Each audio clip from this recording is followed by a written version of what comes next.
దేవుని సన్నిధిలో దేవుని ఆరాధించడానికి మనం ఇక్కడ ఉన్నాం. మరి తప్పకుండా మన బలమును, మన యొక్క మరి ఆరోగ్యాన్ని, మన స్వరాన్ని, సమస్తాన్ని దేవుని కొరకు ఉపయోగించాలి. ఎందుకంటే మనకు ఆరోగ్యం ఇచ్చింది దేవుడు కాబట్టి, బలం ఇచ్చింది దేవుడు కాబట్టి సమస్తమును దేవుని కొరకే ఉపయోగించాలి. మరి ఆజ్ఞలో రాయబడి ఉన్నది, నేను పూర్ణ హృదయంతోనూ, పూర్ణ ఆత్మతోనూ, పూర్ణ బలముతోనూ, పూర్ణ శక్తితోనూ నీ ప్రభువును ప్రేమింపవలెను. ప్రేమించడం అనగా ఆరాధించడమే. హల్లెలూయా. కాబట్టి మీరు మౌనంగా ఉన్నప్పుడు మీకు ఆ మాట అర్థం కాలేదు. ఏంటిది? ఆ ఆజ్ఞ మీకు అర్థం కాలేదని అర్థం. మీరు సడి చప్పిడి లేకుండా మౌనంగా మరి ఉన్నారంటే మీకు వాక్యము అర్థం కాలేదని మరి సామాన్యంగా అర్థం చేసుకోవచ్చు. దేవుడు కూడా అర్థం చేసుకుంటాడు మీకు వాక్యం అర్థం కాలేదని. కానీ ఎప్పుడైతే మరి మీరు వాక్యాన్ని హల్లెలూయా, మరి కొద్దిగా సౌండ్ లైట్గా తగ్గించండి. హల్లెలూయా. అందరికి అర్థమవుతున్నదా? మరి కాబట్టి మనము దేవుని వాక్యాన్ని అర్థం చేసుకుంటున్నామని దేవునికి మనం రుజువు చేయాలి. మనుషులకు కాదు కానీ మనం దేవునికి రుజువు చేయాలి. కాబట్టి మనము తప్పకుండా ఈ స్థలానికి వచ్చిన మనం ఎవరము అనేది మనం గ్రహించాలి. మీరు ఎవరినో ఉద్ధరించడానికి మీరు రాలేదని ప్రాముఖ్యంగా మొదటి పాయింట్ మీరు గ్రహించాలి. ఇక్కడ కూర్చున్న ఏ పురుషుడు కానీ, మరి ప్రాముఖ్యంగా ఇక్కడ కూర్చున్న ఏ పురుషుడైనా సరే, మరి నేను ఎవరి కొరకు రాలేదు, నేను దేవుని కొరకు వచ్చానని అతడు తప్పకుండా గ్రహించాలి. హల్లెలూయా. మరి నాదొక ప్రశ్న, నిజంగానే మీరు దేవుని కొరకు వస్తే ఆరాధికుడు ఎన్ని గంటలకు రావాలి? ఎందుకొరకు మీరు లేటుగా వచ్చారు? దేవునికి మీరు ఏం సమాధానం చెప్తారు? చెప్పండి. లేటుగా వచ్చిన వారు, 9:30కు వచ్చిన వాళ్ళు దేవునికి ఏం సమాధానం చెప్తారు? మీరు ఎత్తబడతామని అనుకుంటున్నారా? ఖచ్చితంగా మీరు విడవబడతారు. రాసుకోండి. అమర్యాదగా ప్రవర్తించేవారు దేవుని మందిరమునకు పోయినప్పుడు నీ ప్రవర్తన జాగ్రత్తగా చూసుకోమన్నాడు ఆయన. సిగ్గులేని మనము, బుద్ధి లేని మనము చర్చికి ఎట్లా రావాలో తెలియదు, చర్చిలో ఎట్లా కూర్చోవాలో తెలియదు. ఫోను స్విచ్ ఆఫ్ చేయాలా, సైలెంట్లో పెట్టాలా, పెట్టకూడదా, ఆరాధనలో ఉన్నప్పుడు వేరే వాళ్ళతో మాట్లాడకూడదనే సోయి మనకు లేదు. మనము పరలోకానికి వెళ్తామా? చెప్పండి. ఎందుకొరకు మీరు నన్ను ఉద్ధరించడానికి వచ్చారు? ఏమన్నా చెప్పండి. ఇక్కడున్న ఎవరిని ఉద్ధరించడానికి మీరు వచ్చారు? మీరు వచ్చిన దానికి ఏమైనా అర్థం ఉన్నదా? చర్చికి వచ్చిన తర్వాత మీరు ఫోన్లు పట్టుకొని అందులో ఏవో గెలుక్కుంటా, ఏవో మాట్లాడుకుంటా, ఎవరికో చాటింగ్ చేసుకుంటా చేస్తే దేవుడు దాన్ని నిజమైన ఆరాధనగా అంగీకరిస్తాడా? మిమ్మల్ని ఆయన కుమారుడిగా, కుమార్తెగా చూస్తాడా? ఆయన నన్ను అడగండి. నాకు బుద్ధి లేకపోతే నా ప్రేయర్ అయిపోయిన తర్వాత మరి నన్ను నిలదీయండి. మీరు చేస్తున్న కార్యం ఏంటిదో మీకు ఏమన్నా సోయి ఉండి చేస్తున్నారా? చర్చికి వచ్చిన తర్వాత ప్రతిదీ మూతబడాలి. ఎప్పుడైతే ఆ ప్రధాన యాజకుడు రక్తాన్ని పట్టుకొని ఆ అతి పరిశుద్ధ స్థలంలోకి వెళ్తాడో అతని వెనకాల ఆ తెరలన్నీ మూయబడాలి. నిజమేనా కాదా? అది మాదిరి, అది ఛాయ ముంగుర్తై ఉన్నది. ఆ ప్రధాన యాజకుని యొక్క చుట్టూ వాతావరణం అంతా నిశ్శబ్దంగా మారిపోవాలి. అతడు మరియు దేవుడు మాత్రమే అక్కడ ఉండాలి. హల్లెలూయా. మరి పేతురు గారు దీనిని ఎప్పుడు నేర్చుకుంటారో తెలియదు. అలాగనే మరి పంగిడి తిమోతి గారు ఎప్పుడు నేర్చుకుంటారో తెలియదు. ఆయన ఏదో నన్ను ఉద్ధరించడానికి వచ్చినట్టుగా తేరగా మెల్లగా వస్తూ ఉంటాడు. ఆయన ఎవరిని ఉద్ధరించడానికి సార్ ఇవన్నీ? హల్లెలూయా. నీవు పొద్దునే ఆదివారం లేసేదే దేవుని కొరకు. ఈరోజు నేను నా దేవుని కొరకు నేను ఈ దినాన్ని కేటాయించాలి. లేవమని నీ భార్య లేకపోతే భార్యను లేపాలి. పంగిడి తిమోతి ఒక్కడే కాదండి, పురుషులందరూ గుర్తించండి. నీ భార్య లేవకపోతే లేపాలి, పిల్లలు లేవకపోతే లేపాలి. నీ కుమారుడు 9 గంటల వరకు పడుకొని ఉంటే అట్లే చూసేది కాదు. లేపాల బడికి పోయేటప్పుడు అట్లే చేతులు కట్టుకొని, నాన్న వెండికొండ లేచావా నాన్న అట్లా అంటావా? సిగ్గులేని వాళ్ళు ఉన్నారు ఇక్కడ. ఏమైంది? ఏమిటి సంగతి? పాప ఏడ్చింది, అయితే నువ్వు కూడా తగలడి ఏడు. అది కాదు చెప్పాల్సింది. హల్లెలూయా. ఏమిటి సంగతి? లేట్ అయిందనంటే మా బాబు లేవలేదు, మా అమ్మాయి లేవలేదు. ఇది పరలోకం పోయేవాని యొక్క కారణాలు ఇవా? చెప్పండి. ఇట్లాంటి కారణాలు చెప్పేటోడు పరలోకం వెళ్తాడా? మనము యాత్రికులము, పరదేశులమై ఉన్నాం. యాత్రికుడు ఎప్పుడు తన లగేజీతో తిరుగుతూనే ఉంటాడు. మీరు చూడండి, యాత్రికులు వాళ్ళ దగ్గర ఏముంటది? వాళ్ళ బ్యాగ్, వాళ్ళ లగేజీ సమస్తమును వారి వెంటనే ఉంటది. అలాగనే మనం కూడా యాత్రికులమై ఉన్నాం. హల్లెలూయా. ఇప్పుడు నాకేమనిపిస్తుందనంటే, నేను అనుకోవాలా, నా కొరకు భలేగా వచ్చారు ఇళ్ళని నేను అనుకోవాలన్నట్టుగా మీరు భావిస్తున్నారు. అది కాదు సహోదరుడా. మీకు దేవునికి వ్యక్తిగతమైన సంబంధము ఎలాగుందో నిరూపించడానికే ఈ ఆదివారపు ఆరాధన ఉన్నది. తప్పకుండా మిమ్మల్ని మీరు గుర్తించాలి, మిమ్మల్ని మీరు గ్రహించాలి. హల్లెలూయా. ఇది ఎవరినో ఉద్దేశించే కార్యం, ఉద్ధరించే కార్యం కాదు. ఇది మనము దేవుని ఘనపరిచి మహిమపరిచి మన జీవితాన్ని సరిదిద్దుకునే కార్యమై ఉన్నది. కాబట్టి మీరు ఎన్నడూను దేవుని సన్నిధిలో ఆరాధన ఆలయంలో ఉన్నప్పుడు మీరు తప్పకుండా ఒక ఆరాధకులుగా మర్యాదగా ఉండాలి. మరి ఎందుకు ఆ ప్రధాన యాజకుని యొక్క నడుమునకు తాడు కట్టేవారు? ఎందుకంటే అతడు ఎక్కడైనా ఏ చిన్న విషయంలో అమర్యాదగా ప్రవర్తించినా, పొరపాటుగా ప్రవర్తించినా అక్కడికక్కడే దేవుని యొక్క ఉగ్రత దిగివచ్చి ఆ వ్యక్తిని చంపేసేది. కానీ ఈరోజు మనం ఎంత అమర్యాదగా ఉంటున్నాం, అయినా కానీ మనం చావట్లేమనంటే దాని అర్థం ఏంటిది? హల్లెలూయా. అది నీవు సరి చేసుకోవాలని దేవుడు నీకు చూపిస్తున్నా, నీ పట్ల ఆయన ఆవరింపజేస్తున్న కృపై ఉన్నది. దేవుడు నామమునకే స్తుతి కలుగును గాక. దేవుడు మనతో మాట్లాడాలంటే మీరు అందరూ చక్కగా చర్చిలో కూర్చొని అటు ఇటు తిరగకుండా ప్రార్థిస్తూ ఉండాలి. ఇదేమన్నా హెబ్రోన్ కాదు, ఇది సిఎస్ఐ కాదు, బ్యాప్టిస్ట్ కాదు. ఇది వధువు యొక్క మందిరం, ఇది వధువు యొక్క ఆరాధన స్థలం, ఇది నేరుగా దేవుడు దిగి వచ్చే స్థలం ఇది.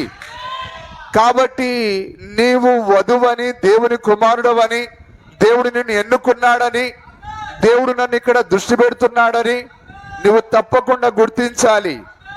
నీవు ఆ విధంగా మర్చిపోయి ఇక్కడికి వచ్చినా నీకు వచ్చే ప్రయోజనం ఏమీ లేదు. హల్లెలూయా. మరి ఈ రోజు నుంచి మీరు తప్పకుండా ఆ యొక్క క్రమాన్ని పాటిస్తారని, ఆరాధన కార్యాన్ని మీరు గౌరవిస్తారని నేను నమ్ముతూ ఉన్నాను. మరి మీరు ఏ కారణం చేత ఆలస్యంగా వచ్చారో అది మీకు మాత్రమే తెలియాలి. దయచేసి ఆరాధికులారా, హల్లెలూయా, మీరు ఆలస్యంగా రాకూడదు. దేవుని సన్నిధిలో మీరు ప్రతి వారము దేవుని సన్నిధికి రావాలి. ఒక వారం వచ్చి ఒక వారము ఆబ్సెంట్ చేసుకునేది లేదు. మరి ప్రవక్త చెప్పాడా, ఆదివార దినాన చేపల వేటకు కానీ, పెళ్లిళ్ళకు కానీ, ఫంక్షన్లకు కానీ, లోక సంబంధమైన కార్యాలకు వెళ్ళడం అది పాపం అని అన్నాడు ఆయన. మరి పాత నిబంధనల క్రమం ఉన్నదా? 7వ దినము వారం విశ్రాంతి దినం. 7వ దినమున మరి ఆ యొక్క యజమానుడు, అతని భార్య, పిల్లలు, అతని యొక్క దాసులందరూ మరి పనిని వారు ఆఫ్ చేసి వారందరూ విశ్రాంతి దినాన్ని పాటించాలి. ఎవరైతే విశ్రాంతి దినాన్ని గౌరవించడో వాడు మరి తప్పకుండా మరణ శిక్ష పొందాలని దేవుని వాక్యంలో రాయబడి ఉన్నది. హల్లెలూయా. కాబట్టి ఈరోజు క్రమం అనేది మారలేదు. ఆ రోజు ఉన్న క్రమమే ఇంకా రెట్టింపై ఉన్నది. ఆ దినము సమీపించిన కొలది మరి ఎక్కువగా ఆయన కూడుకోమని చెప్పాడు ఆయన. కాబట్టి మనము చివరికి వచ్చేసాం. ఎత్తబడుట అనేది ఏ సమయంలోనైనా జరగవచ్చు. అది రేపు ఉదయం జరగవచ్చు, ఎల్లుండి ఉదయం జరగవచ్చు. మనము అంచులోనికి వచ్చేసాం. అకస్మాత్తుగా ఆ ఎత్తబడుట జరగనే ఉన్నది. ఒక శుభోదయాన మనము అదృశ్యం కానే ఉన్నాం. నిజమేనా? హల్లెలూయా. దేవుని నామానికి స్తుతి కలుగును గాక. కాబట్టి మీరెంతో జాగ్రత్తగా భయభక్తులు కలిగి ఉంటే తప్ప మీ శరీర మార్పు జరుగుట అసాధ్యము.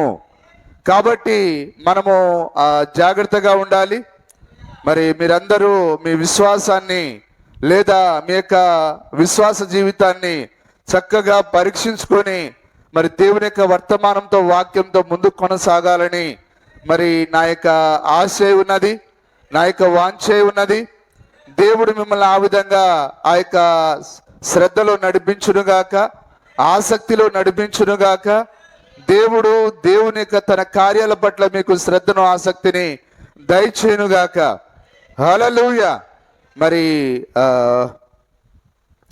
మీరు తప్పకుండా మరి దేవుని వాక్యాన్ని చదవండి, అందరూ వర్తమానాన్ని చదవండి, మరి జరుగుతున్న పరిస్థితుల వైపు చూడండి. మరి ప్రత్యేకంగా మనము ఒక క్యాలెండర్ని కలిగి ఉన్నాం, నిజమేనా? హల్లెలూయా. సరే, మనము వాక్యంలోనికి వెళ్దాం.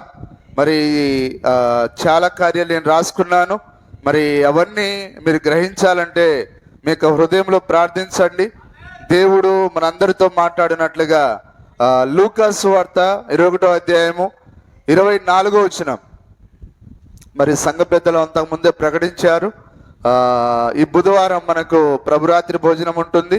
మరి కాబట్టి మిమ్మల్ని మీరు పరీక్షించుకొని మీ తప్పిదాలను పొరపాటును విడిచిపెట్టి దేవునికి సంపూర్ణంగా సమర్పించుకొని మరి ఇక నుంచి అయినా మీ జీవితాన్ని దేవుని యొక్క పాదాల దగ్గర సమర్పించండి. ఒక క్రొత్త జీవితాన్ని జీవించండి. ఎవడైనా క్రీస్తునందున ఎడల వాడు నూతన సృష్టి, పాతవి గతించెను, సమస్తమును క్రొత్తవాయెను. కాబట్టి ఇప్పుడు మనం క్రొత్తగా మారాలి. మరి క్రొత్త సృష్టిలో మాత్రమే దేవుడు నివాసం చేస్తాడు. ఎందుకు దేవుడు ఈ భూమి మీదకి రావట్లేడు? ఆయన ఇది పాత సృష్టి. పాత సృష్టి అనేది అది అగ్ని చేత కాల్చబడాలి. అలాగనే మనము ఇంకా పాత సృష్టిగా ఉన్నట్లయితే దేవుడు మనలోనికి రాడాయన.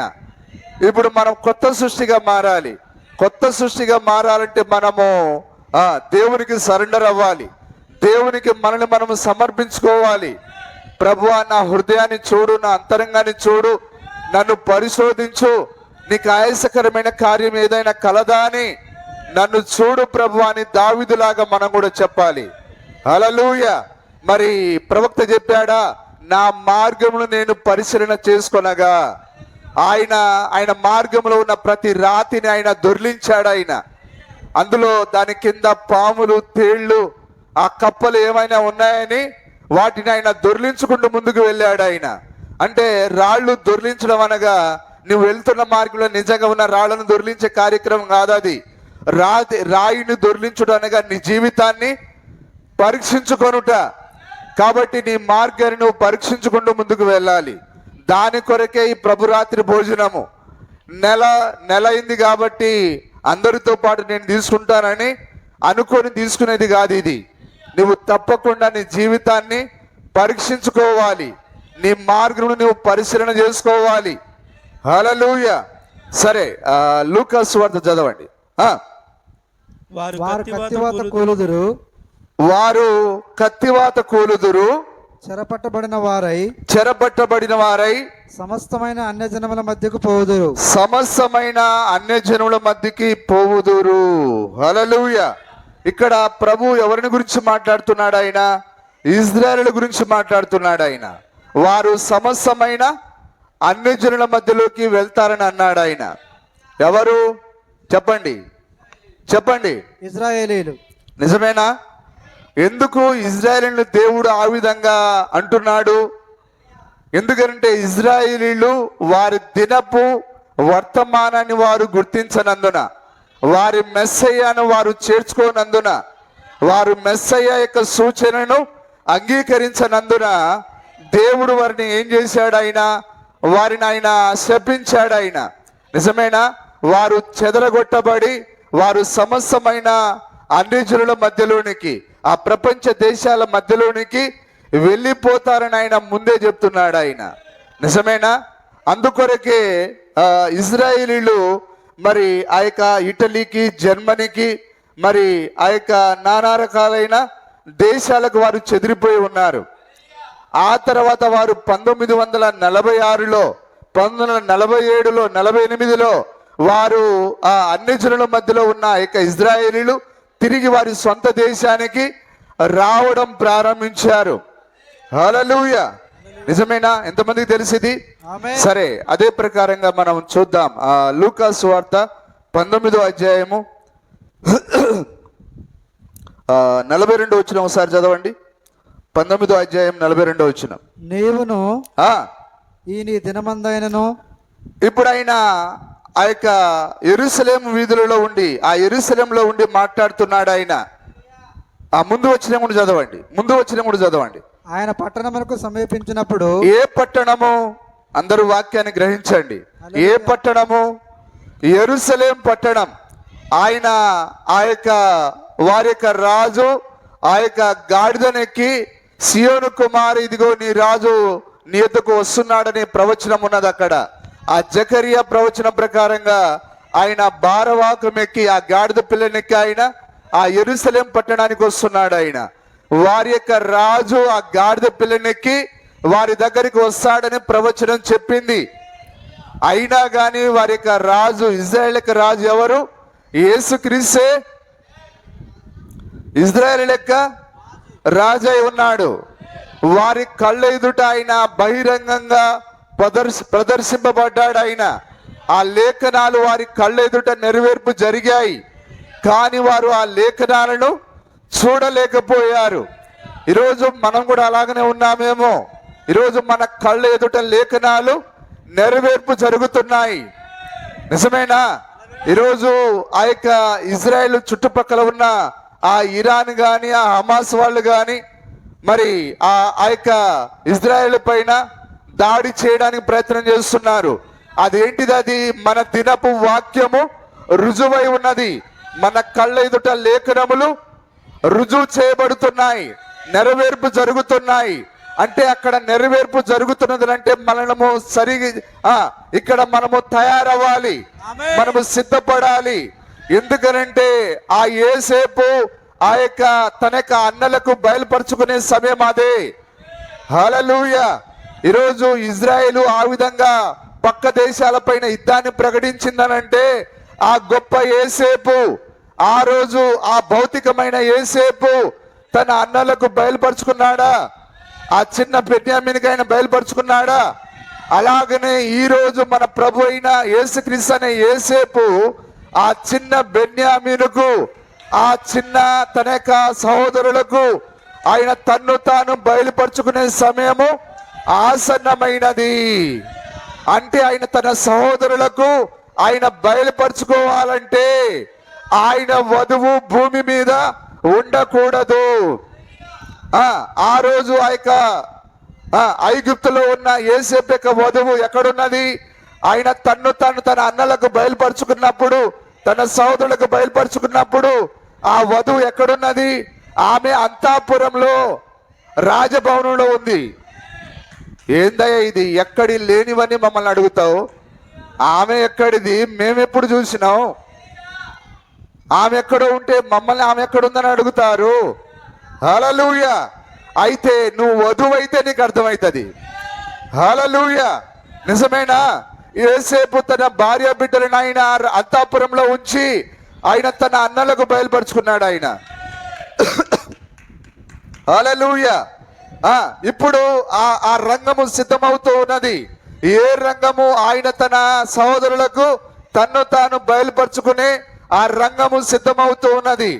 అంటే ఆ రంగము రావాలంటే వధువు ఎక్కడికి వెళ్ళాలి? అంతఃపురానికి వెళ్ళాలి. ఎక్కడుంది ఆ వధువు? ఎక్కడుంది ఇప్పుడు? ఆ వధువు సిఎస్ఐలో ఉందా? ఆ వధువు బ్యాప్టిస్ట్ లో ఉందా? ఆ వధువు వర్తమానంలో ఉంది. ఆ వధువు ఇక్కడే కూర్చొని ఉన్నది. హల్లెలూయా. ఆ వధువు కొరకు ఆయన వస్తున్నాడు. ఆయన వస్తున్నా ఇప్పుడే మా మనవడిని ఎత్తుకొని వస్తున్నా, లేకపోతే ఇప్పుడే షార్టర్ మోటార్ ఆన్ చేసి వస్తున్నా అంటే ఆగడా ఆయన. నీవు ఆయనకి అక్కర్లేదు. నీకు ఎన్ని పనులున్నా, నీవు డబ్బు కొరకు నీ కొడుకులను, నీ మనవలను, నీ ఇంటిని నీవు సంతోష పెట్టడానికి దేవుని విడిచిపెట్టి వాళ్ళని సంతోష పెడితే దేవుడు సంతోషపడతాడా? వాళ్ళని పక్కన పెట్టి దేవుని సంతోషపెట్టాలి. హల్లెలూయా. కానీ ఎత్తబడే కాలంలో నీకు ఇప్పుడు ఏమొచ్చింది? బాగా సంపాదించాలి. ఎట్లా? ఈ చేయితో సంపాదించాలి, ఈ చేయితో సంపాదించాలి, ఆ పని ఒప్పుకోవాలి, ఈ పని ఒప్పుకోవాలి, చివరికి నువ్వు విడవబడి పాతాళంలో ఉండి, హల్లెలూయా, ఆడుండి వరుస ధరగరావా నా యేసయ్యా, ఎండిపోయిన నేలను నేనయ్యా, ఈ భూమిలో ఇంకేముంటది? పాతాళంలో పడ్డ తర్వాత బ్రతికున్నప్పుడు అటు ఉరికానయ్యా, ఇటు ఉరికానయ్యా, ఇప్పుడేమో ఇక్కడ తగలడ్డానయ్యా. అట్లా ఉంటది చాలా మంది కథ. హల్లెలూయా. ఇప్పుడు నీవు నీ కుటుంబాన్ని సంతోషపెట్టే కాలం కాదు ఇది. భార్య ఉన్నవాడు లేనట్టుగాను, కుటుంబం ఉన్నవాడు లేనట్టుగాను, భర్త ఉన్న ఆమె భర్త లేనట్టుగాను ఆమె జీవించే కాలం ఇది. దేవుని కొరకు జీవించే కాలం ఇది. ఆ పక్క ఆ విధంగా పేపర్లలో, టీవీలలో మారుమ్రోగిపోతా ఉంటే ఈరోజు ప్రపంచ దేశాలని దృష్టి ఎక్కడ పెట్టాయి? ఆ ఇజ్రాయెల్ పైన దృష్టి పెట్టాయి. కానీ నువ్వు మాత్రం ఎక్కడికి పోతున్నావు? అసలు ఏం జరుగుతున్నది? హల్లెలూయా. వాళ్ళగా తెలియాల్సింది నీకు తెలియాలి. ఇజ్రాయేలు ప్రపంచ గడియారమై ఉన్నది. ఇజ్రాయేలు ప్రపంచ క్యాలెండర్ అయి ఉన్నది. ఇప్పుడు ఏం జరుగుతున్నదో, ప్రపంచానికి ఏం కాబోతున్నదో నీకు అర్థం కావాలంటే నువ్వు క్యాలెండర్ చూడాలి. ఆ క్యాలెండర్ ఎవరు? ఇజ్రాయేలే ఆ గొప్ప ప్రపంచపు క్యాలెండర్ అయి ఉన్నది. ఈరోజు ఏం వారమో చూడాలంటే నువ్వు క్యాలెండర్ దగ్గరికి వెళ్ళాలి. ఇప్పుడు టైం ఎంతని చూడాలంటే వాచ్ దగ్గరికి రావాలి. హల్లెలూయా. ఇది నీవు ఏంటిదో తెలుసుకోవాలంటే తప్పకుండా ఆ ప్రకృతి సంబంధమైన క్యాలెండర్ దగ్గరికి రావాలి. కానీ ఇప్పుడు నీవు నివాసం చేస్తున్న ఈ సమయం ఏంటిదని తెలుసుకోవాలంటే నీవు ఆ యొక్క ఇజ్రాయేల్ అనే క్యాలెండర్ను చూడాలి. అందుకే దేవుడు ఏమన్నాడు? ఆ అంజురపు వృక్షమును చూడుడి. ఎందుకు చూడాలి? అది ప్రపంచం యొక్క గడియారమై ఉన్నది. అది ప్రపంచం యొక్క క్యాలెండర్ అయి ఉన్నది. హల్లెలూయా. అది ప్రపంచం యొక్క దినమై ఉన్నది. దేవుడు నామానికి స్తుతి కలుగును గాక. తప్పకుండా సోదరుడా, నీ కొడుకు నిన్ను పొగిడితే ఏమొస్తుంది? నీ భార్య నిన్ను మెచ్చుకుంటే ఏమొస్తుంది?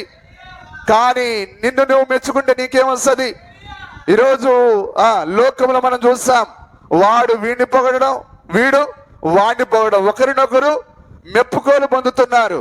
అందుకే ప్రభు అన్నాడు, ఒకరి ద్వారా ఒకరు మెప్పు పొందుతున్న మీరు దేవుని వలన మీరు దేవుని ఏ విధంగా మెప్పించగలరు, లేదా దేవుని మెప్పుని మీరు ఎలాగైనా కోరుకొనగలరు అన్నాడు ఆయన. కాబట్టి నువ్వు ఇంత అని చెప్పుకునేది కాదు ఇప్పుడు. హల్లెలూయా. ఇప్పుడు మనం ప్రభు యొక్క మెప్పును కోరే సమయం ఇది. మానవుల మెప్పు ద్వారా మనకు నిష్ప్రయోజనం. హల్లెలూయా. మరి తనను తాను మెచ్చుకున్నవాడు యోగ్యుడు కాడు, గాని ప్రభు మెచ్చుకున్నవాడే యోగ్యుడని దేవుని వాక్యంలో ఉంది. ఆ రోజు అయినా ఒక రోజు నిన్ను చూస్తాడు ఆయన, బలా మంచి నమ్మకమైన నా దాసుడా, ఇదిగో నీవు ఆరాధన సమయాన్ని పాటించావు, రెగ్యులర్గా చర్చికి వచ్చావు, నా కార్యాలు చేశావు, ఇదిగో లోకం పుట్టినది మొదలుకొని నీ కొరకు సిద్ధపరచబడిన ఇదిగో ఈ యొక్క నిత్య జీవాన్ని స్వతంత్రించుకో అని నిన్ను ఆహ్వానించాలి ఆయన. కానీ ఈరోజు చర్చికి రావడానికి టైం లేదు, కానీ ఆ పనులు ఈ పనులు అన్నీ విరామం లేకుండా అవన్నీ ఏంది చచ్చే ఏమొస్తుంది సార్ చెప్పండి?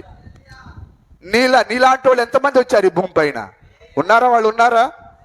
కోట్ల మంది పోయారు. ఎందుకు? నీకు ఆరట బుద్ధి జ్ఞానం ఉండాలా లేదా? అలెగ్జాండర్ ది గ్రేట్ ఏడి? ది గ్రేట్ నెబుకడ్నెజర్ ఏడి? అహోసరాస్ రాజు ఏడి? రాజశేఖర రెడ్డి ఏడి? ఎన్టీఆర్ ఏడి? కోట్ల కొలత డబ్బులు సంపాదించిన వీళ్ళు ఏరి? కొద్ది కన్నా మీకు బుద్ధి జ్ఞానం వచ్చిందంటే రాలే. ఏమైంది చర్చికి రాలేదని అంటే వాళ్ళు రానియలేదు. మరి నువ్వేం గాడిదలు కాస్తున్నావా? వాళ్ళు ఉన్నదే, దయ్యం ఉన్నదే ఎందుకు? నిన్ను ఆపేదానికే. హల్లెలూయా. కానీ నువ్వేం చేయాలి? ఇదిగో ఈ పని ఒప్పుకుంటే నేను దేవుని సన్నిధికి రాలేను, ఈ పని ఒప్పుకుంటే నాకు ఆటంకంగా ఉంటది. నిజమేనా? అవన్నీ పక్షిరాజుకు ప్రత్యక్షత ఉండాలి. నేను ఆరాధకుడు, ముందుగా నేను ఈ లోకానికి బానిసని కాదు, జీతగాడిని కాదు, డబ్బులు సంపాదించే యంత్రాన్ని కాదు. నువ్వేమైనా ఏటీఎం మిషన్వా? నువ్వు డబ్బులు సంపాదించేదానికి? ప్రార్థన చేయడానికి టైం ఉండదు, వాక్యం చదవడానికి టైం ఉండదు. కానీ ఎప్పుడు తగలబడి డబ్బు డబ్బు డబ్బు చస్తే ఎవడివైతే రా ఈ డబ్బులు? ఏమన్నా సోయి ఉన్నదా? నువ్వు సంపాదించిన ఎకరాలు దేని కొరకు? నేను చెప్తున్నా మళ్ళీ, పిసనారి వాళ్ళు పరలోక రాజ్యానికి రారు. మొట్టమొదటిగా రాసుకునండి ఇది. లోబులు, పిసనారులు ఆ ఎంట్రన్స్ కూడా రారు. హల్లెలూయా.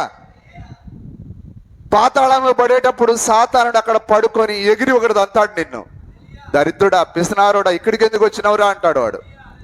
ఎందుకంటే వాని కూడా సిగ్గైతుంది. లోబులు, పిసనారులు దేవుని రాజ్యానికి హక్కుదారులు కారు అని వాక్యం చెప్పింది.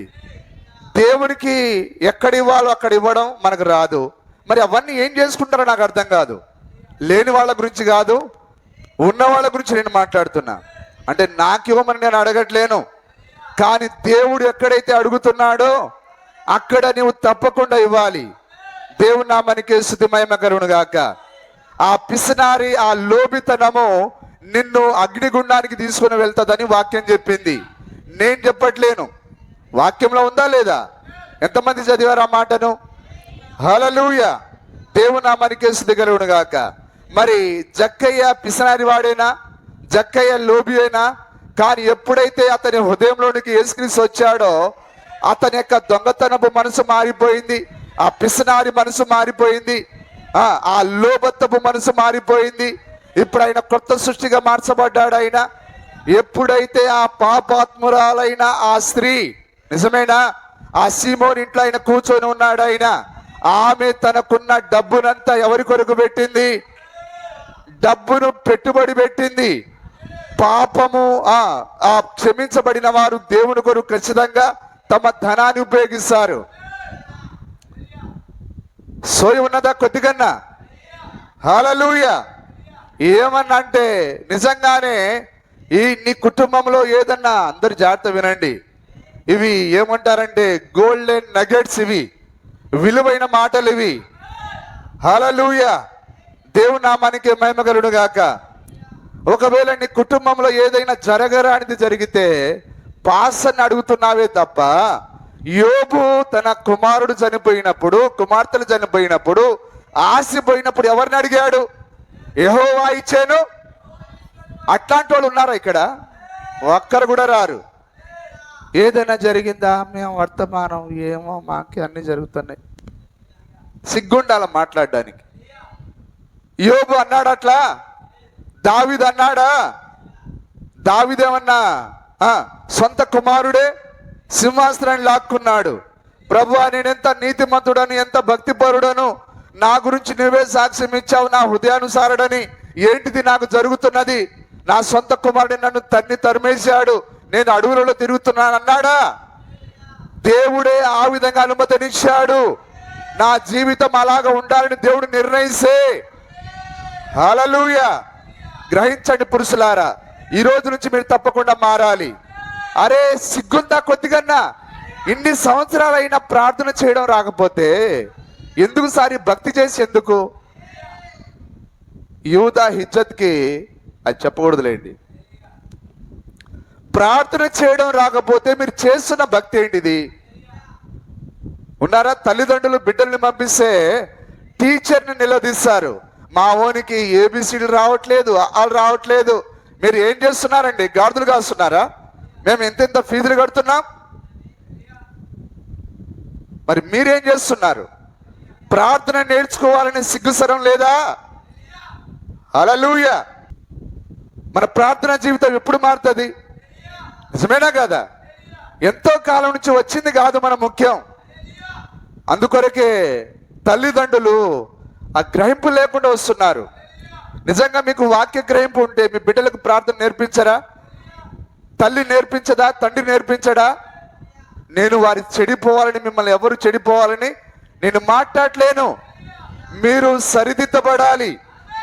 మీ బిడ్డలకు వాక్యం చదివేది నేర్పించాలి, వర్తమానం చదివేది నేర్పించాలి, ప్రార్థన నేర్పించాలి. దేవుడు మన జీవితాన్ని దేవుడు తన చేతిలో పట్టుకొని ఉన్నాడు. మనకు ఏది జరిగినా కుమారుడా కుమార్తె అది మన మంచి కొరకే అని మనం బిడ్డలకు నేర్పించాలి. అంతే తప్ప ఈ రోజే కొత్తగా వచ్చిన వారిలాగా అయ్యా మాకే ఇట్లా ఎందుకు జరుగుతున్నాయని మాట్లాడకూడదు. ఎందుకంటే దేవుడు మన ముందు చాలా మాదిరులు పెట్టాడు. ఆయన యోబుని గురించి మనం మాట్లాడుతాం, కానీ యోబు యొక్క పరిస్థితి మనకు వచ్చినప్పుడు మనము తేలిపోతున్నాం. తేలిపోకూడదు. హల్లెలూయా. భార్య చనిపోనివ్వండి, భర్తే చనిపోనివ్వండి, కుమారుడే చనిపోనివ్వండి, ఆశే తగలబడిపోనియండి, ఏది వచ్చినా పోయినా ఏది కూడా నిన్ను దేవుని నుంచి హల్లెలూయా దూరం చేయని భక్తిని నువ్వు అలవాటు చేసుకోవాలి. హల్లెలూయా. అది కాకుండా ఈ కొబ్బరి నూనె రాసేది, పౌడర్ పూసేది, లిప్స్టిక్లు పెట్టేది ఎన్ని రోజులు చేయాలి నేను? అది పనికొస్తుందా? అది అగ్ని ముందు అగ్నితో సెగబెట్టినప్పుడు ఈ భక్తి నిలబడుతుందా? ఆయన తన ఎద్దకు వచ్చి ప్రతి కుమారుడైనా అగ్నిలో పరీక్ష పెడతాడు. ఆయనకి ఏకైక కుమారుడైన యేసుక్రీస్తుని ఆయన అగ్నిలో పుటం వేశాడు. ఆయన తన కుమారుని పరీక్షించాడు. ఆయన అది రుజువు చేయబడిన రాయి అది. హల్లెలూయా. ఇక్కడున్న ప్రతి స్త్రీ పరీక్షింపబడాలి, ప్రతి పురుషుడు పరీక్షింపబడాలి. కానీ మనము ఆ మోటు భక్తిని అలవాటు చేసుకోవాలి. ఏదో ఆ నునుపైన మార్గం కాదు మనకు కావాల్సింది, ఆ కరుకైన రాళ్ల మార్గం కావాలి, ఆ ముళ్ళ బాట మనకు కావాలి. హల్లెలూయా.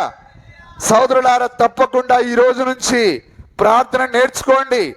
ప్రార్థన ఇస్తే నిన్ను ఎప్పటి వరకు చేయాలి? నీవు బ్రదర్ ఆపు బ్రదర్ ఇంకా ఉన్నారని చెప్పే విధంగా నాన్ స్టాప్గా ప్రార్థన చేస్తూనే ఉండాలి. దానికి ఇంకా దాని ఏమంటారు, ముగింపు అనేది ఉండకూడదు. నీకు ప్రార్థన చేయడమే రానప్పుడు నువ్వు పరలోకం పోవాలని ఎట్లా అనుకుంటున్నావు? సోదరి సోదరుడా, కొద్దిగా మనం ఆలోచన చేయాలి. చదువుల మట్టికి అన్ని గుర్తుపట్టుకొని బట్టి వాటిని ఆ ప్రశ్నకు జవాబు రాయడానికి ప్రయత్నం చేస్తాం. మరి అదేవిధంగా ప్రార్థన ఎందుకు పట్టావు? పడితే తర్వాత అలవాటు అవుతుంది కదా. ప్రవక్త చేశాడు ప్రార్థన. వర్తమానం చదువు. ప్రారంభంలో ప్రార్థన ఉంటుంది, చివరిలో ప్రార్థన ఉంటుంది. నిజమేనా? ఆయన చాలా చక్కగా ప్రార్థన చేసి ఉన్నాడు. ఆయన బైబిల్లో నీకు ప్రార్థనలు ఉంటాయి. లేకపోతే ఎవరైనా ప్రార్థన చేస్తున్నప్పుడు వినాలి. వినుట ద్వారా చెప్పండి, వినుట ద్వారా విశ్వాసం కలుగుతుందా? వినుట ద్వారా మనం నేర్చుకుంటాం. హల్లెలూయా. దేవుని నామానికి మహిమ కలుగును గాక. ఎంతమంది సరిదిద్దుకోవడానికి ఇష్టపడుతున్నారు? మరి శిక్షకు లోబడిన వాడు దుర్బీజుడని వాక్యం చెప్పింది. నీవు శిక్ష దేవుడు గద్దించినప్పుడు కుమారుడా లోబడమని వాక్యం చెప్పింది. నీవు నాకొద్దు, ఈ ప్రార్థన వద్దు, ఈ బైబిల్ చదవడం వద్దు అని అంటే నీ నాశనాన్ని నువ్వే కొని తెచ్చుకుంటున్నావు. హల్లెలూయా. దేవుడు అన్నాడు, మీ ఎదుట మరణమును జీవమును ఉంచుతున్నాను, మీరు జీవించినట్లుగా జీవాన్ని కోరుకొనుడి అన్నాడు ఆయన. కాబట్టి దేవుడు ఆ రోజు ఆదాము ఎదుట ఆయన పరీక్షను పెట్టాడు. ఆయన మన ముందు కూడా పరీక్షను పెడుతున్నాడు. ఆయన నీకు మరణం కావాలంటే మరణాన్ని కోరుకో, జీవం కావాలంటే జీవాన్ని కోరుకో. హల్లెలూయా.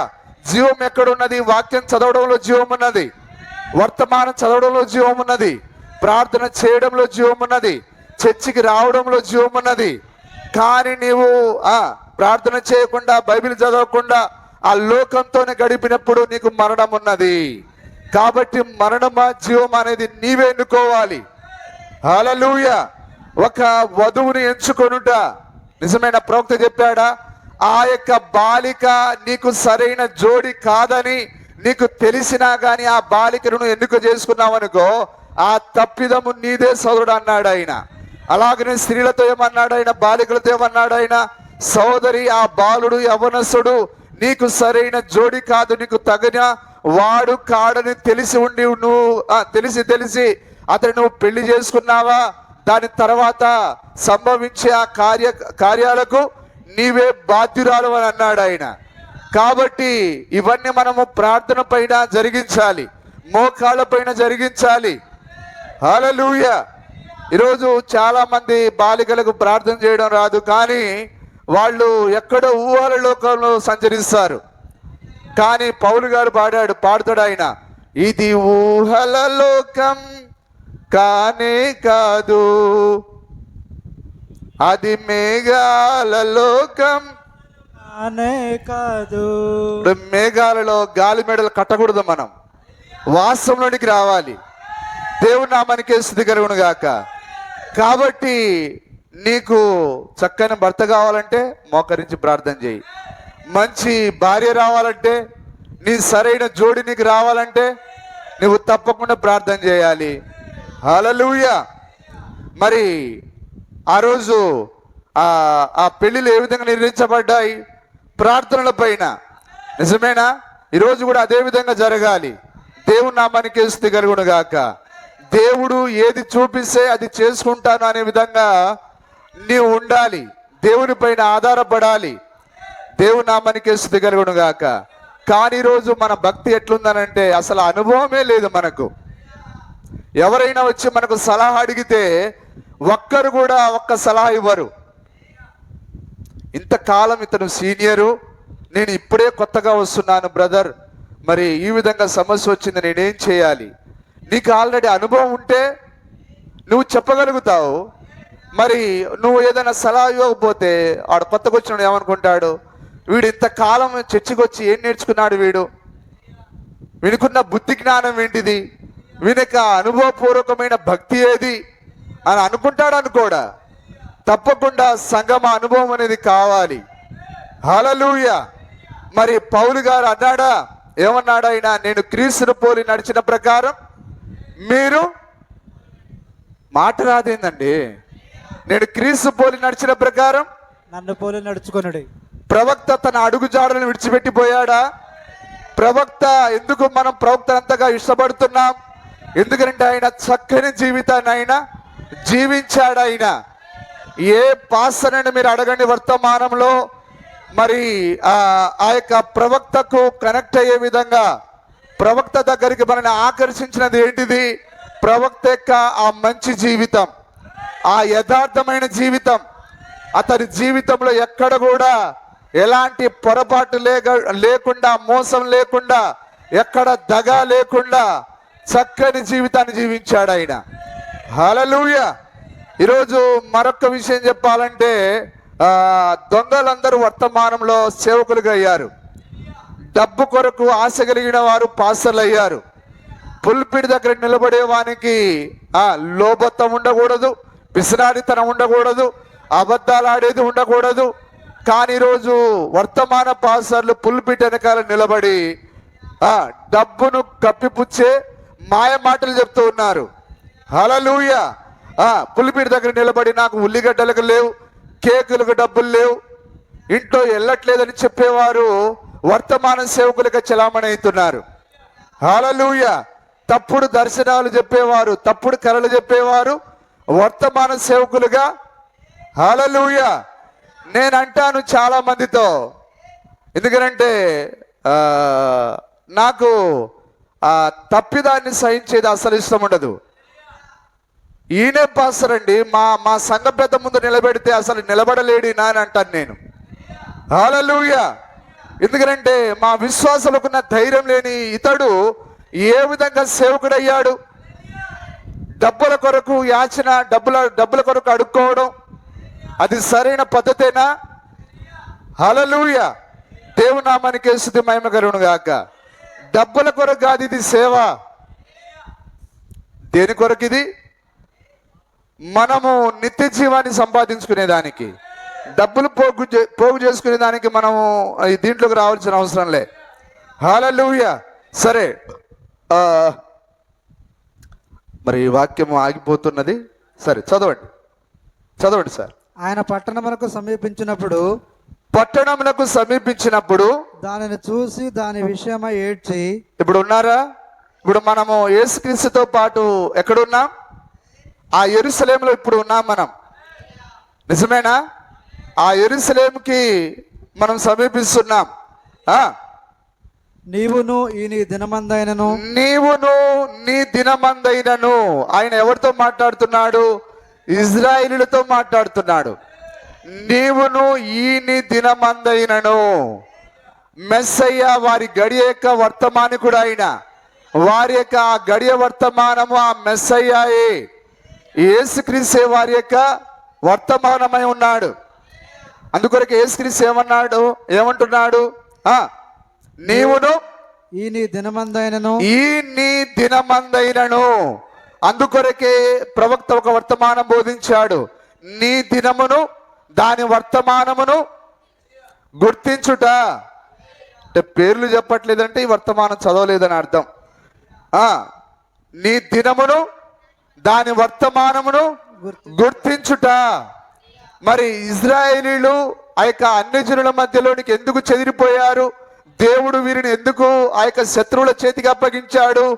వారి దినానికి సంబంధించిన వర్తమానాన్ని వారు అంగీకరించనందున దేవుడు వారిని తెగుళ్లకు అప్పగించాడు, శత్రువుల చేతులకు అప్పగించాడు ఆయన.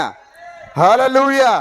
అయితే ఆయన తన యొక్క కుమారులకు సేవకులకు ఇచ్చిన మాటను ఆయన జ్ఞాపకం చేసుకొని మరలా వారిని ఆయన ఆ యొక్క శత్రు దేశంలో నుంచి, అన్య దేశంలో నుంచి ఆయన మరలా ఆ యొక్క ఇజ్రాయెల్ దేశంలో ఆ యొక్క పాలస్తీనాలోకి ఆయన మరలా తోడుకొని వచ్చాడు ఆయన.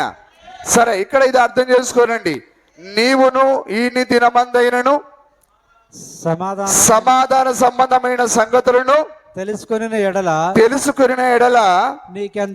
నీకెంతో మేలు. హల్లెలూయా.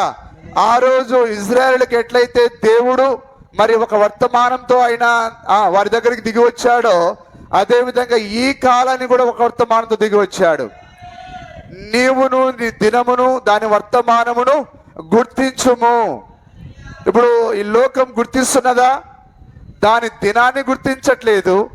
ఈ దినానికి ఇవ్వబడిన వర్తమానాన్ని గుర్తించట్లేదు. ఒకవేళ నిజంగా ఈ లోకము గుర్తిస్తే స్త్రీల ప్రవర్తన మారేది, పురుషుల ప్రవర్తన మారేది, వారి యొక్క భక్తి జీవితం మారేది. కానీ ఎక్కడ మార్పు కనిపించట్లేదని దాని అర్థం ఏంటిది? వారు ఈ దినం యొక్క వర్తమానాన్ని అంగీకరించలేదు. ఈ దినపు సమాధానాన్ని వారు అంగీకరించనందున.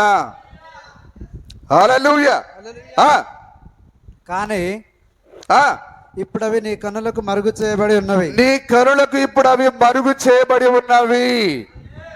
ఆయన తన స్వకీయుల ఎదుకు వచ్చెను, వారు ఆయనను అంగీకరించలేదు. వాక్యంలో ఉందా? వారి సొంత దేవుడు వారి దగ్గరికి వచ్చాడు, వారిని దర్శించాడు, కానీ వారు ఆయనను చేర్చుకోలేదు. కానీ ఇప్పుడు ఆయన ఏడుస్తున్నాడు. ఆయన ఎవరిని చూసి? ఆ ఇజ్రాయెల్ ప్రజలను చూసి ఏడుస్తున్నాడు ఆయన.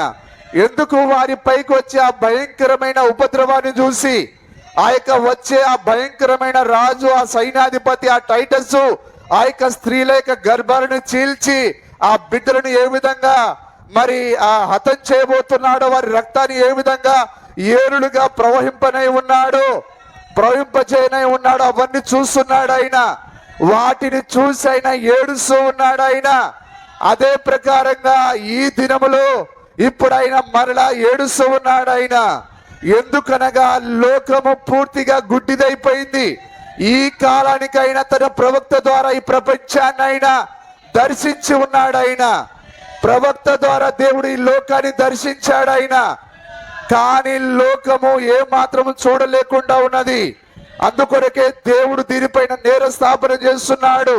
నీవు దౌర్భాగ్యుడవును, గుడ్డివాడవును, దరిద్రుడవును అని ఎరుగుతున్నదా ఈ లోకం?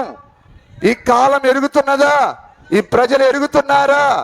అక్షరాల వారు ఆ రోజు ఇజ్రాయెల్ ఎట్లయితే గుడ్డివారయ్యారో, ఈ రోజు కూడా అదే విధంగా ఉన్నది. హల్లెలూయా. ఇప్పుడు ఎరగనందున సమాధాన సంబంధమైన సంగతులు చేర్చుకోనందున దీనిపైకి ఏం రావాలి? ఇప్పుడు ఉగ్రత దిగి రావాలి. అదే అగ్ని దిగి వచ్చుట. ముందు హెచ్చరిక, అటు తర్వాత తీర్పై ఉన్నది. నోవాహు యొక్క వర్తమానాన్ని అంగీకరించి లోపలికి వస్తే రక్షింపబడతారు. లోపలికి రాకపోతే వారి పైకి ఉగ్రత దిగి వచ్చింది. ఆ వరదలైన ఉగ్రత దిగి వచ్చి వారందరినీ నాశనం చేసింది. ఈ రోజు కూడా అంతేనా? ఈ కాలంలో దేవుడు విలియం బ్రెన్హామ్ ద్వారా ఒక సమాధాన సంబంధమైన ఒక మంచి వర్తమానంతో ఆయన దిగి వచ్చాడు ఆయన. కానీ దాన్ని చేర్చుకోనందున, చేర్చుకున్నా పర్వాలేదు, చేర్చుకోకపోయినా పర్వాలేదు అనేది లేదు. చేర్చుకుంటేనే నువ్వు దేవుని రాజ్యానికి వెళ్తావు, చేర్చుకోకపోతేనేమో అక్షరాల నువ్వు ఉగ్రత పాలవుతావు. కాబట్టి ఇందులో ఏదో ఒకటి మనం ఎన్నిక చేసుకోవాలి. దేవుని నామానికి స్తుతి కలుగును గాక. ఇప్పుడు లేఖనాలు ముడివేయబడి ఉన్నాయా? దేవుని వాక్యం ఒక చోటే న్యూస్ పేపర్ లాగా రాదు, కానీ యెహోవా వాక్యం అచ్చడ కొంచెం ఇచ్చడ కొంచెం వస్తుంది. చదవండి. నీకెంతో మేలు, ప్రభువు నిన్ను దర్శించిన కాలము నీవు ఎరగకుంటివి గనుక నీ శత్రువులు నీ చుట్టూ గట్టు కట్టి ముట్టడి వేసి అన్ని ప్రక్కలను నిన్ను అరికట్టి నీలోనున్న నీ పిల్లలతో కూడా నిన్ను నేల కలిపి. హల్లెలూయా. వింటున్నారా? ఇది జరిగిందా? ఎప్పుడు జరిగింది ఇది?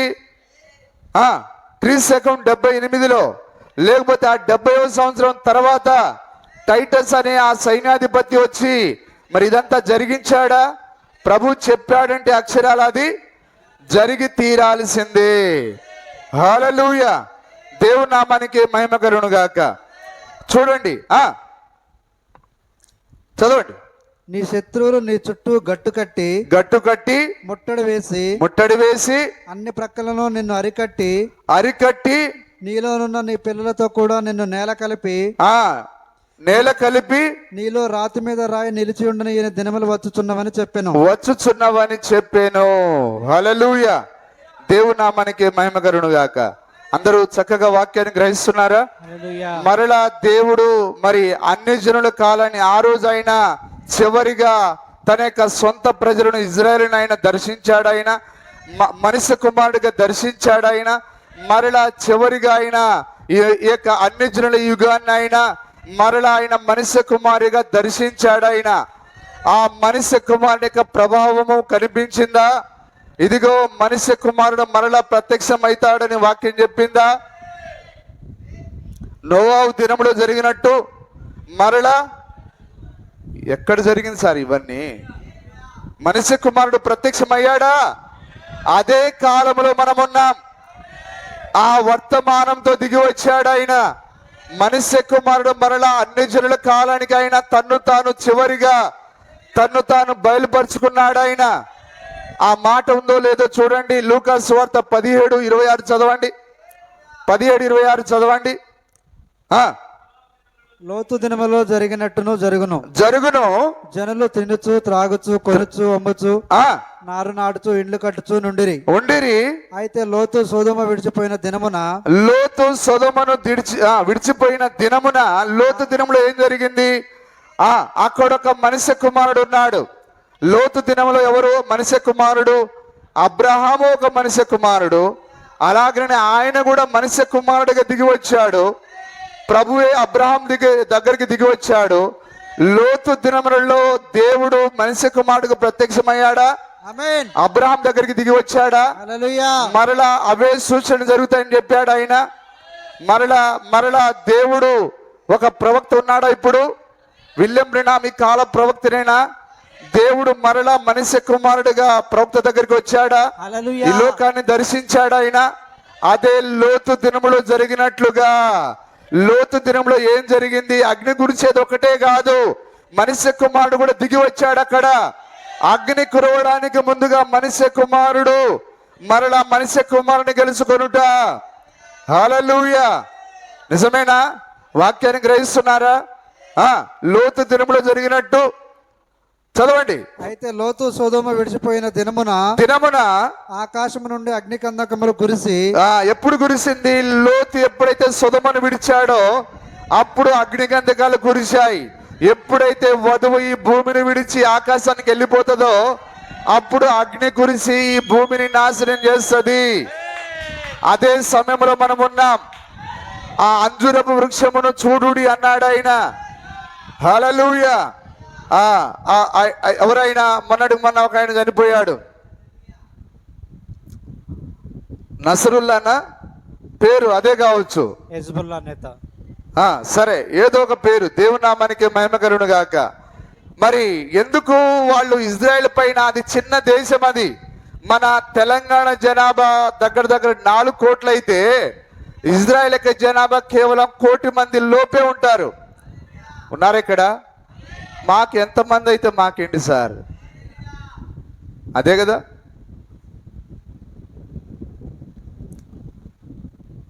పరీక్షలో మాత్రం అశోకుడు చెట్లు నాటించాను, అవి మాత్రం బట్టి పడతావు, కానీ ఇది మాత్రం మనకి ఏం తెలియదు.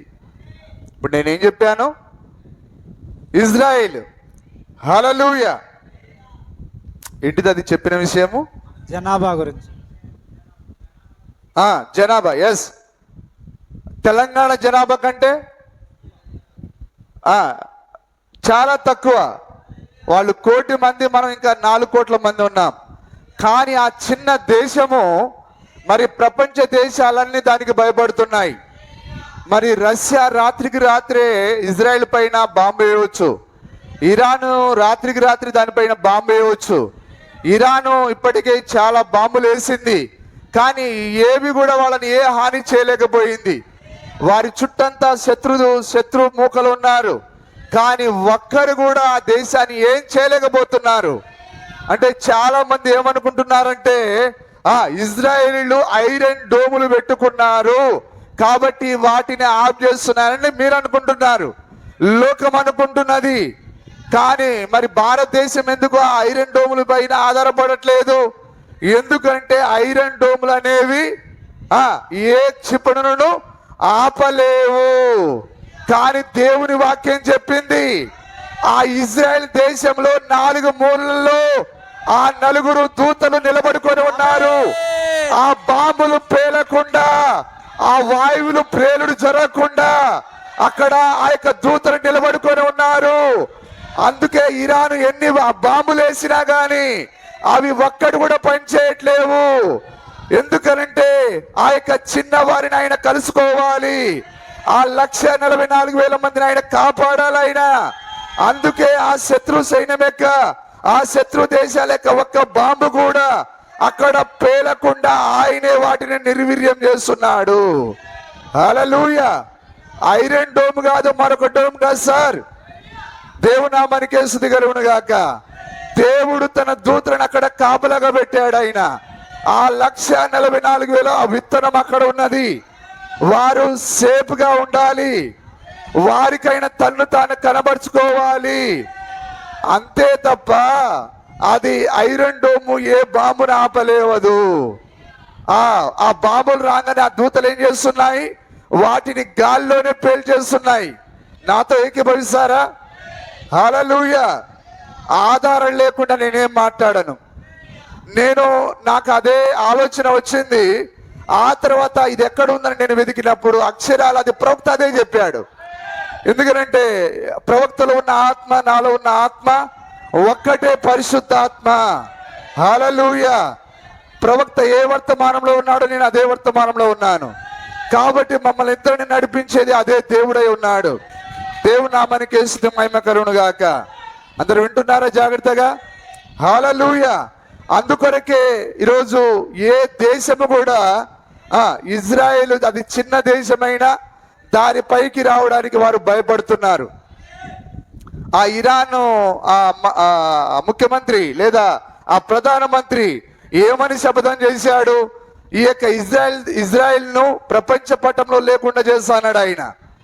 కానీ వాడే ప్రపంచ పటంలో లేకుండా పాతాళానికి వెళ్ళిపోయాడు. హల్లెలూయా. వారెవరు తెలుసా? వారు పక్షిరాజులు. ఆ శత్రువు పాతాళంలో దాక్కున్నా వదిలిపెట్టారు. మొన్నటికి మొన్న ఆయన ఎవరు? ఆ యొక్క ఎవరు సార్ ఆయన? నస్రుల్లా గారు. ఆ యొక్క ఎక్కడో దాక్కున్నాడు లోపల. బాంబులు వేసి బయటికి తీసి చంపారా లేదా? ఎందుకు? ఆ కళ్ళు ఏంటిది? అవి పక్షిరాజు కళ్ళు అవి. హల్లెలూయా. అందుకే దేవుడు అన్నాడు, ఇజ్రాయేలును ఎవరైతే దీవిస్తారో వారిని నేను దీవిస్తాను, ఇజ్రాయేలును ఎవరైతే శపిస్తారో వారిని నేను శపిస్తానన్నాడు ఆయన. వీళ్ళు శపించారు, దేవుడు ఏం చేశాడు? వాళ్ళని శపించాడా లేదా? వారు వ్యతిరేకంగా ఎవడు మాట్లాడినా వాడు బతకడం అసాధ్యము. హల్లెలూయా. హల్లెలూయా. నస్రుల్లానే గాని ప్రవక్త కాలంలో అమెరికా ఏం చేసిందనంటే అరబ్బులతో మరి ఒప్పందం చేసుకున్నది. ప్రవక్త అన్నాడు, ఇదిగో ఇజ్రాయేలుకు విరోధంగా చేసే వారిని దేవుడు శపిస్తా అన్నాడు, మీరు అరబ్బులతో ఒప్పందం చేసుకోకూడదు, అది తప్పు అని అన్నాడు ఆయన. ఎందుకంటే అరబ్బులందరూ ఎవరికి వ్యతిరేకం? ఇజ్రాయేలుకు వ్యతిరేకం. మరి దేవుని బిడ్డలకు వ్యతిరేకమైన వాడితో నువ్వెట్లా ఒప్పందం చేస్తావు? హల్లెలూయా. ఈరోజు కూడా అంతే, పాస్టర్కు వ్యతిరేకంగా ఉన్న వాళ్లకు మనం ఏం చేస్తాం? వాళ్ళతో పోయి ఒప్పందాలు కుదుర్చుకుంటాం. హల్లెలూయా. మరి పాస్టర్కు వాళ్ళు ఎందుకు శత్రువులయ్యారు? పాస్టర్ ఏమైనా వడ్డీలకి ఇచ్చి శత్రువులయ్యాడా? ఈ వర్తమానం కొరకే నీ పాస్టర్తో వారు శత్రువులయ్యారు. మరి నువ్వు అదే వర్తమానంలో ఉన్నావా?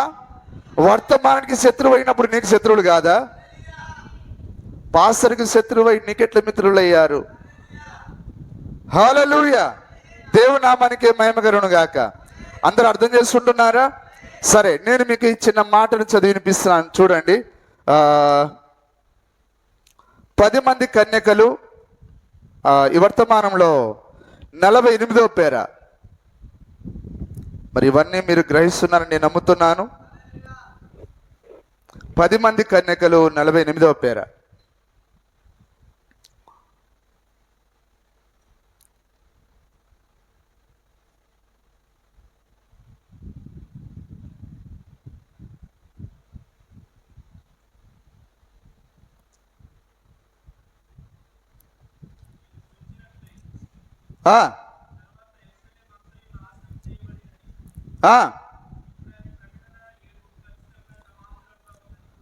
సమాంతరంగా ఉన్నది. సరే, అందరూ జాగ్రత్త వింటున్నారా? వాక్యము అర్థం చేసుకుంటున్నారా? మీరు చూచినట్లయితే తర్వాత యెరూషలేం అంతయు నాశనం చేయబడినది. ఎప్పుడు? ఆ యొక్క టైటస్ కాలంలో. ఇది ఇక్కడ ప్రకటన 7కు ఖచ్చితంగా సమాంతరంగా ఉన్నది. ఇక్కడ గమనించండి, టైటస్ యెరూషలేమును ముట్టడి వేసినప్పటి నుండి 1914 వరకు ప్రపంచమంతా యుద్ధంలో పాల్గొన్న చరిత్ర లేదు. ప్రపంచమంతటా మొట్టమొదటిగా ప్రపంచ దేశాలన్నీ యుద్ధాల్లో పాల్గొన్నది ఎప్పుడు? ప్రపంచ చరిత్రలో 1914లో. ఇప్పుడు జాగ్రత్త వినండి, ఇక్కడే రూథర్ ఫోర్డ్ తప్పుడు అడుగు వేశాడు. ఖచ్చితంగా ఇక్కడే. ఇప్పుడు గమనించండి, ఈ సంగతులు జరిగిన తర్వాత మరొక దూత నిలబడి ఉండుట చూశాను. భూమి యొక్క 4 మూలల్లో 4 దూతలు నిలబడి ఉన్నారు. ఎక్కడ? మనం 7వ అధ్యాయంలో చూసినప్పుడు అట్లా ఉంటది. భూమి యొక్క 4 మూలలో ఈ విధంగా నిలబడి ఉన్నారు. నలుదిక్కుల వాయువులు పట్టుకొని ఉన్నారు. దేని వాయువు అనగా యుద్ధము. మీలో ఎవరికైనా బైబిల్లో వాయువులు అనగా యుద్ధములు, పోరాటములని మీకు తెలుసా? దయ్యము, అపవాది, వాయుమండలాధిపతి చూశారా?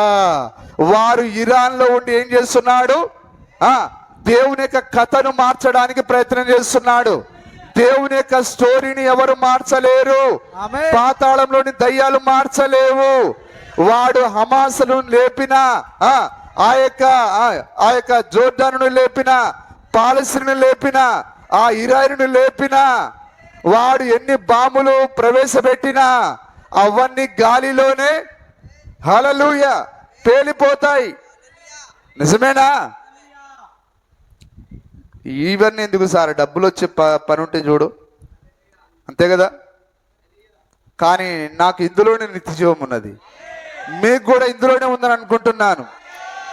మీలో ఎవరికైనా బైబిల్లో వాయువులు అనగా యుద్ధములు, పోరాటములు అని మీకు తెలుసా? దయ్యము, అపవాది, వాయుమండలాధిపతి చూశారా? గాలి వీచకూడినట్లు భూమి యొక్క 4 దిక్కుల వాయువులను పట్టుకొని ఉండగా చూచి తిని. అంటే అవి పేలకుండా దూతలు పట్టుకొని ఉన్నారు.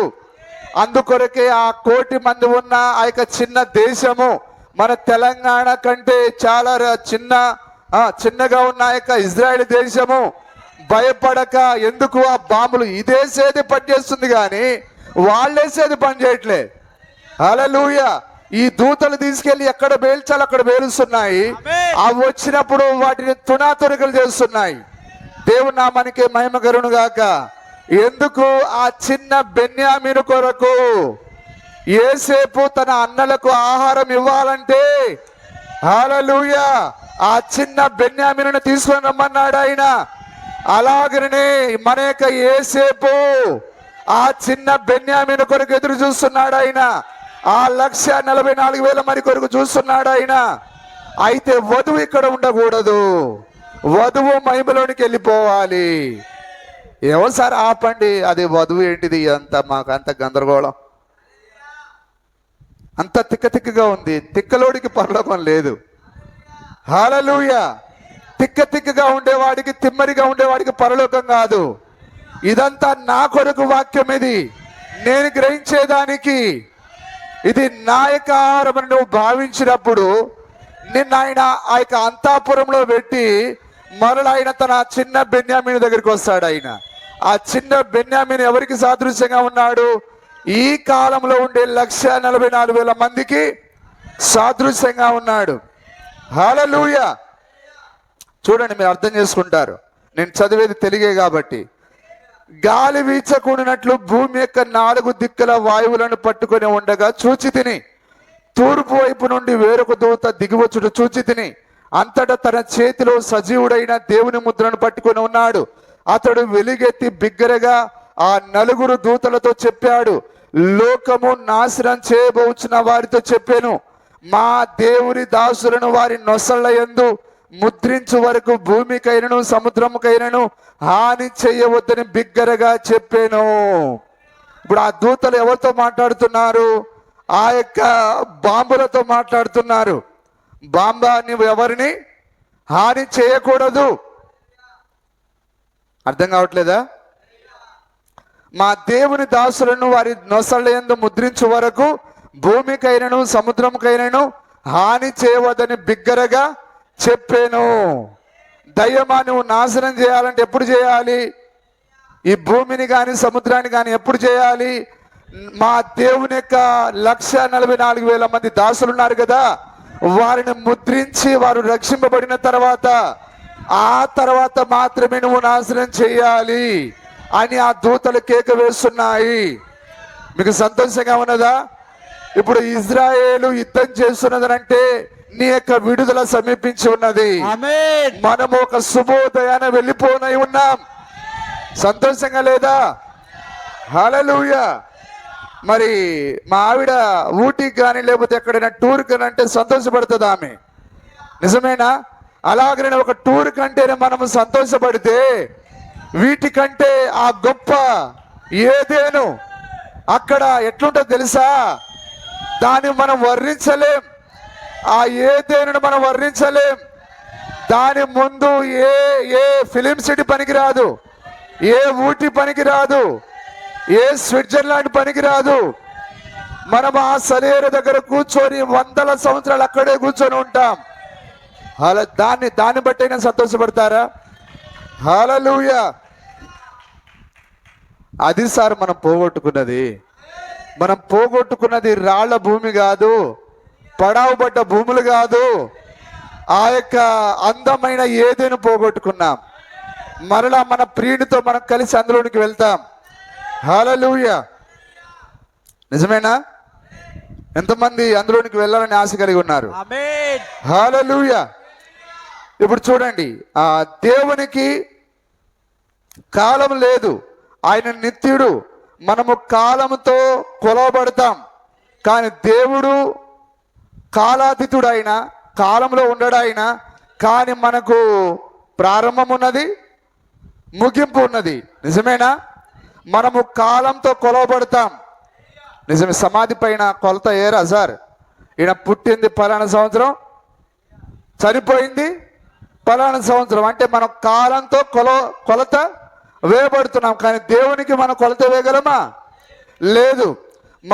మనకు తెలిసినది అంగుళములు, అడుగులు, మైళ్ళు మొదలైనవి. దేవుడు నిత్యుడు, ఆయనకు ఆది మరియు అంతము లేదు. చూశారా, ఆయన నిత్యుడు. ఇప్పుడు 1914లో ప్రపంచ యుద్ధము చేయుటకు జర్మనీ మీద దండెత్తినది. ఎందుకు? జర్మనీలో ఉన్న యూదులను నాశనం చేయడానికి. మరి దయ్యము హిట్లర్ను వాడుకున్నది, ముస్సోల్ను వాడుకున్నది, స్టాలిన్ను వాడుకున్నది. ఎందుకు చెప్పండి? ఆ యూదులను నాశనం చేయాలని. కానీ దేవుడు ఏం చేశాడు? వారిని నాశనం కాకుండా వారిని భద్రపరిచి తిరిగి వారి సొంత దేశానికి ఆయన ఆ గద్ద రెక్కల పైన మోసుకొని వచ్చాడు. గద్ద రెక్కలనగా విమానం పైన మోసుకొని వచ్చాడు ఆయన. ఎందుకనంటే వారి లోపల చిన్న బెన్యామీను ఉన్నాడు. ఆ 1,44,000 మంది ఉన్నారు. ఎందుకు స్టాలిన్ను దేవుడు కఠినపరిచాడు? మాకేం తెలుసు సార్, ఆయన హృదయం ఏమన్నా చూసామా? ఎందుకు ఆయన హిట్లర్ను కఠినపరిచాడు? ఎందుకు ఆ నియంత్రణ ఆయన కఠినపరిచాడు? ఆ రోజు ఆయన ఎందుకు ఆ హేరోదు హృదయాన్ని కఠినపరిచాడు? జనాభా లెక్కలు రాయాలని ఎందుకు కఠినపరిచాడు? ఎందుకంటే దేవుని యొక్క లేఖనము నెరవేర్పు జరగాలి. ఆ హేరోదు యొక్క హృదయము కఠినపరచబడితేనే ఆ యొక్క మరియా ఆ యొక్క యెరూషలేముకి వెళ్తుంది, ఆ బెత్లెహేముకి వెళ్తుంది. ఆ యొక్క వాగ్దాన కుమారుడు ఎక్కడ పుట్టాలి? ఆ చిన్న బెత్లెహేములో పుట్టాలి. అలాగనే ఈమె కూడా ఎక్కడ జన్మించాలి? జర్మనీలో కాదు, ఆ యొక్క ఇటలీలో కాదు జన్మించేది. ఆమె తన సొంత దేశంలో జన్మించాలి. హల్లెలూయా. ఒక జనము ఒక దినమున జన్మించునని వాక్యం రాయబడి ఉన్నది. ఆమె ఒక దినమున ప్రసవించనై ఉన్నది. హల్లెలూయా. ఇవన్నీ ఎప్పుడు సార్ మనం గ్రహించేది? ఏమంటారు లోకంలో? పిచ్చక మీద బ్రహ్మాస్త్రం అట. అలాగనే ఉంది ఈరోజు ఈ వర్తమానం. సరే, మరి మీరు పక్షిరాజులుగా మారాలని కోరుతున్నాను. హల్లెలూయా. సరే చూడండి, ప్రపంచమంతా ప్రపంచ యుద్ధంలో పాల్గొన్నది. మీరు గమనించారా? అది వింత కార్యం. ఇక్కడ కూర్చొని ఉన్న నా మంచి స్నేహితుడైన సోదరుడు వుడ్ యొక్క తండ్రి దీనిని స్పష్టంగా గ్రహించాలని కోరుచున్నాను. చూశారా? అతడు యెహోవా సాక్షుల నుండి మార్పు చెందాడు. మీరు చూశారా? వారందరూ యుద్ధమునకు వెళ్ళారు. మీరందరూ దానిని గుర్తుంచుకొని ఉండవచ్చును. అది 1914లో జరిగినది. ఎందుకు? ఆ పిచ్చోడు, ఆ తుగ్లక్ కిమ్ జంగా వాడు తన బెడ్రూమ్లోనికి పోయి ఆ బాంబుల దగ్గరికి పోయి పేల్చకుండా ఎందుకు తిరిగి వస్తున్నాడు? ఆ దేవదూత వానికి మతి మరిపియంగానే మళ్ళా తిరిగి వెనక్కి వచ్చేస్తున్నాడు. ఎందుకు? ఇప్పుడు కాదు బాంబు వేయాల్సింది, ఒక వధువు వెళ్ళిపోవలసి ఉన్నది. ఆ యొక్క చిన్న బెన్యామీను ముద్రించబడవలసి ఉన్నది. హల్లెలూయా. దేవుని నామానికి మహిమ కలుగును గాక. సరే, ఆ తర్వాత మీరు 7వ అధ్యాయం చూడండి. ఆ యొక్క ప్రకటన గ్రంథం 7వ అధ్యాయం. ప్రకటన గ్రంథం 7వ అధ్యాయం. 4 దిక్కులలో 4 దేవదూతలు నిలిచి ఉండి భూమి మీదనైనను సముద్రము మీదనైనను 1914లో వచ్చిన ఆ యొక్క మొదటి ప్రపంచ యుద్ధం ఎందుకు ఆగిపోయింది? దేవుడు తన దూతల ద్వారా ఆపించాడు ఆయన. ఆ యొక్క రెండో ప్రపంచ యుద్ధం ఎందుకు ఆగిపోయింది చెప్పండి? దూత ద్వారా. నిజమేనా? దేవుని నామానికి మహిమ కలుగును గాక. ఆ యొక్క భూమి యొక్క 4 దిక్కులలో 4 దూతలు అక్కడ నిలబడుకొని ఉన్నారు. ఆ వాయువులు పేలకుండా, యుద్ధాలు జరగకుండా వాళ్ళు ఆపుతూ ఉన్నారు. ఎందుకు? ఆయన యొక్క ఏర్పరచబడిన వధువు ఇక్కడ ఉన్నది. అదేవిధంగా ఆయన యొక్క ముందు చిత్తంలో ఏర్పాట్లో ఉన్న ఆ చిన్న బెన్యామీన్ ఇంకా ఉన్నాడు. కాబట్టి వారి కొరకు, మన కొరకే యుద్ధాలు ఆగుతున్నాయి. ఊరుకోండి సార్, నా కొరకు నీ కొరకు యుద్ధం ఆగడం ఏంటిది? మరి వాక్యాన్ని ఏం చేస్తాం చెప్పండి? మరి వాక్యాన్ని నమ్మకపోతే మీరు చర్చికి రావడం అనవసరం. నమ్ముతారా? దేవుడు నీ కొరకే యుద్ధాన్ని ఆపుతున్నాడు. పేతురు గారు, నీ కొరకే యుద్ధాన్ని ఆపేది. నువ్వేమో యుద్ధం ఆగుతుందని చెప్పి అన్ని పనులు ఒప్పుకో, చర్చికి మాత్రం లేటుకు రా. ఈ రోజు నుంచి అయినా బుద్ధి తెచ్చుకో. యుద్ధం ఆపేదే నీ కొరకు ఆపుతున్నాడు ఆయన. అయ్యా, నీ కొరకు ఆపుతున్నాడు ఆయన. నీ కొరకు కూడా ఆపుతున్నాడు ఆయన. సోదరులారా, మీ కొరకు యుద్ధాన్ని ఆపుతున్నాడు ఆయన. మీరు సిద్ధపడాలని ఆపుతున్నాడు ఆయన. కానీ మనకేం అసలు సోయి లేదా? ఏం జరుగుతుంది, ఏం జరుగుతుందో తెలియాలా?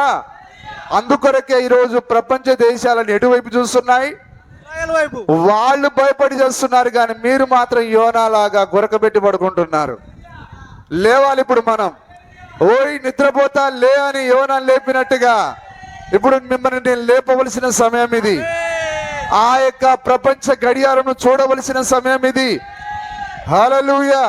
ఇప్పుడు మన దీపాలను మనం చక్కదిద్దుకోవాలి, మన దివటీలను మనం చక్కదిద్దుకోవాలి, మన ప్రార్థనా జీవితాన్ని చక్కదిద్దుకోవాలి, మన వాక్యాన్ని చదివే జీవితాన్ని మనం చక్కదిద్దుకోవాలి. ఇప్పుడే మనం సిద్ధపడే సమయం ఇది. ఇక సమయం అనేది లేదు సోదరి సోదరులారా.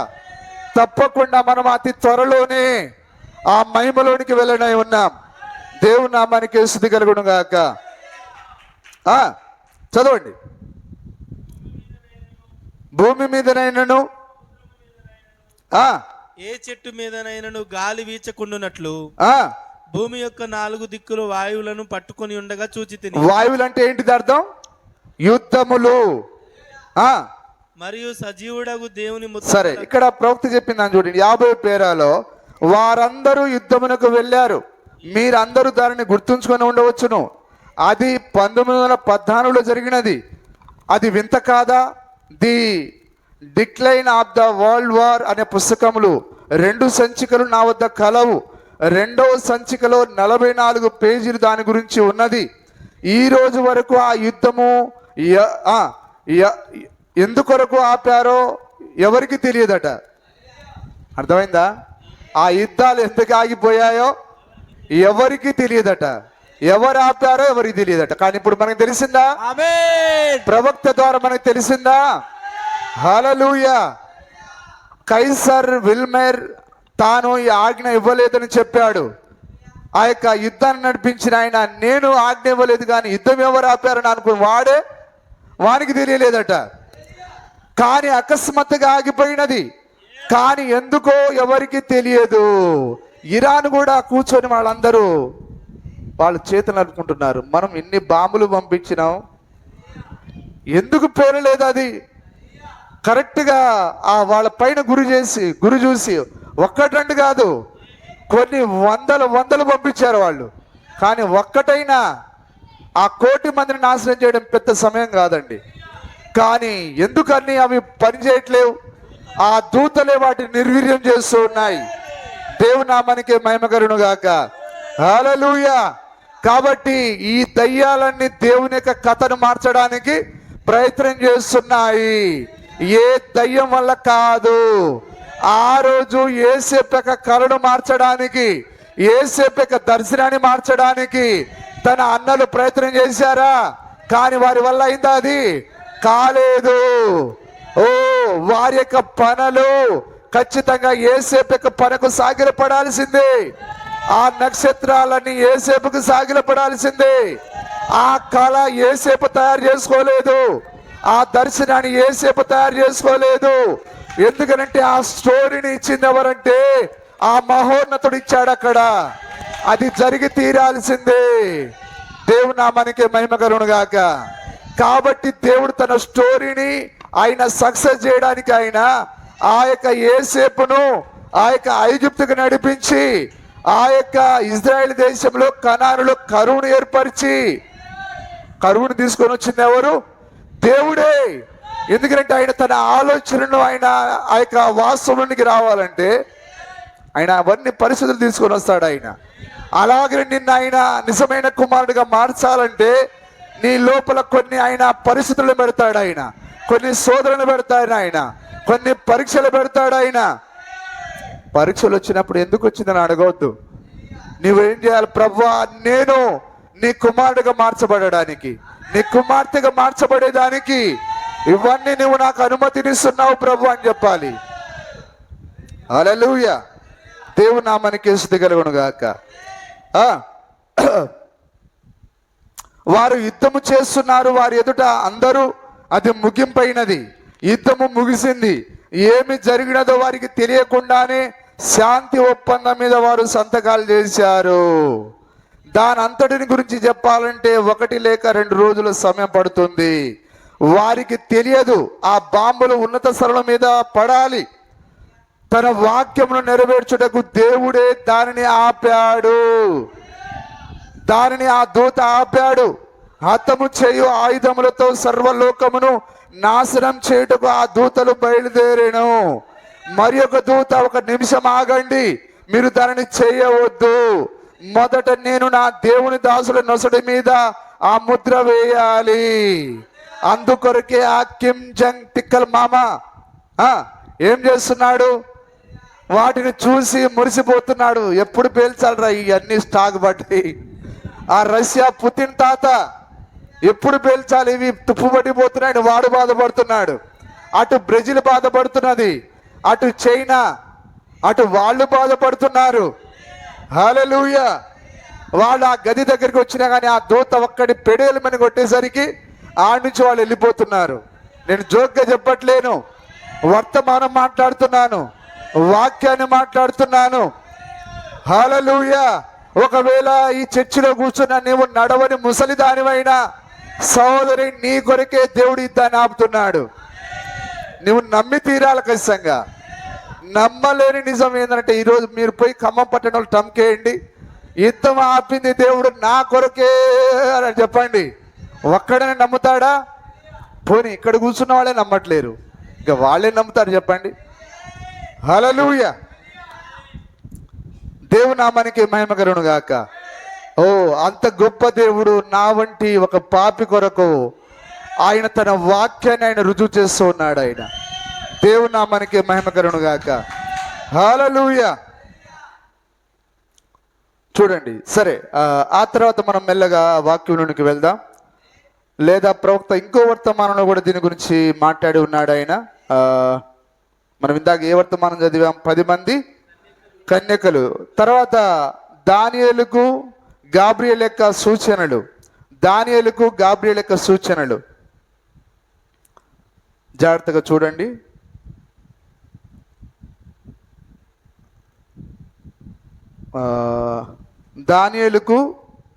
దానియేలును దర్శించుటలో గల గాబ్రియల్ యొక్క కాదండి, దానియేలుకు గాబ్రియల్ యొక్క సూచనలు. అందులో మరి 76వ పేరా? మరి మీరు గ్రహించడానికి ప్రయత్నం చేయండి. 76వ పేరా తీశారు ఎవరైనా?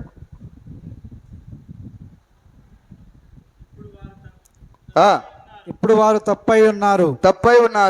ఏలయనగా వారు 70 వారములను యూదులకు మరియు అన్యజనులకు ఇరువురికే దానిని ప్రయోగించుటకు ప్రయత్నించిరి. మరియు ఆయన ఇక్కడ చెప్పుచున్నాడు, ఇది నీ యొక్క జనులకు. ఆ యొక్క గాబ్రియేలు దానియేలు దగ్గరికి వచ్చి ఏమన్నాడు? దానియేలు ఎవరు? యూదుడు, అన్యుడు కాడు ఆయన. ఇప్పుడు ఆ 70 వారాలు ఎవరికి? నీ జనులకు అంటే యూదులకు. కానీ ఇప్పుడున్న పాస్టర్లు ఏం చేస్తున్నారట? వాళ్ళకి వీళ్ళకి కలిపి దాన్ని ప్రయోగిస్తున్నారు. అది కాదు అంటున్నాడు. ఇది నీ యొక్క జనులకు. మరియు దేవుడు యూదులు పాలస్తీనా దేశం వెలుపల ఉన్నప్పుడు వారితో ఎన్నడూ వ్యవహరించాడు. దేవుడు వారిని ఎక్కడ వ్యవహరిస్తాడు? ఆయన వారి యొక్క సొంత దేశంలో. మరియు అభిషిక్తుడు 70 మరియు 2 వారముల పిమ్మట నిర్మూలం చేయబడును. అతని కొరకు కాదు, మన కొరకు నిర్మూలం చేయబడును. ఇజ్రాయేలీయులు చెదరగొట్టబడి ఈ చివరి కొన్ని సంవత్సరములను తప్పనిచ్చి వారి సొంత దేశమునకు వారెప్పుడు తిరిగి రాలేదు. కావున సంఘకాలమునకు అక్కడ సమయము లెక్కింపబడలేదు. దానిని మీరు గ్రహించారా? 1919లో కాదా, 1919లో ఏదో సంభవించినదని నేను చూపగలను. అయితే ఆ దూత 3వ దూత యొక్క వర్తమానం పలికినప్పుడు మరియు ఆ శ్రమ బయలు వెడలేను. సరిగా అయితే అది కాదు, అది మర్మముగా ఆ యుద్ధము నిలిచిపోయేను. మనం 7వ అధ్యాయంలోనికి పోయినప్పుడు దాన్ని గైకొందము. ఇందాక చూసామా 7వ అధ్యాయంలో? 7వ అధ్యాయంలోకి పోయినప్పుడు అనేక మార్లు దానిని నేను ప్రసంగించుటను మీరు విని ఉన్నారు. చూశారా? ఆ యొక్క దూత వర్తమానం ఇట్లు చెప్పబడిన దాసులైన యూదులను ముద్రించు వరకు. ఎవరి ద్వారా? దేవుడు మరల వారి దగ్గరికి ఆయన ఆ యొక్క విజ్ఞాపన చేయు ఆత్మను, కరుణనందించు ఆత్మను వారిపైన ఆయన కుమ్మరిస్తాడు. ఆయన విజ్ఞాపన చేయు ఆత్మ ఏలియాది, కరుణనందించు ఆత్మ మోసేది. హల్లెలూయా. ఆత్మ అంటే ఇద్దరు వ్యక్తులను పంపించుట.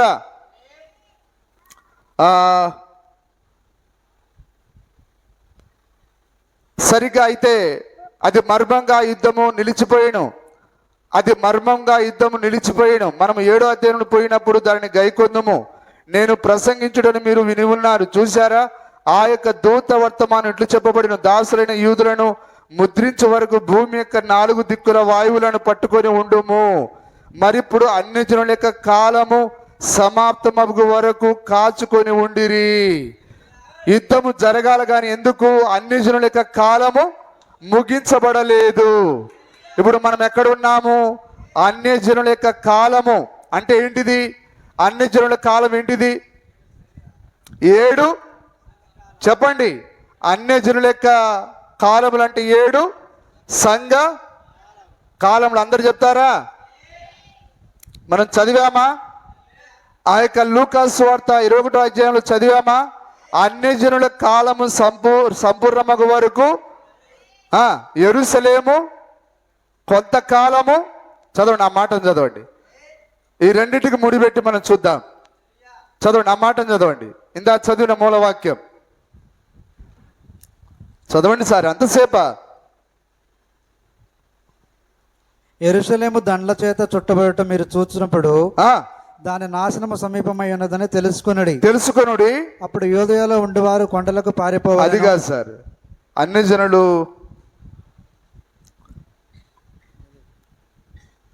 వారు కత్తివాత కూలుదురు. 24 వచ్చినమా? అవునండి. వారు కత్తివాత కూలుదురు. చెరపట్టబడిన వారు సమస్తమైన అన్య జనముల మధ్యకు పోవుదురు. అది ఎప్పుడు వారు సమస్తమైన అన్ని జనుల మధ్యలోకి పోయారు? క్రీస్తు 70లో వారు అన్ని దేశాలకు చెదిరిపోయారు.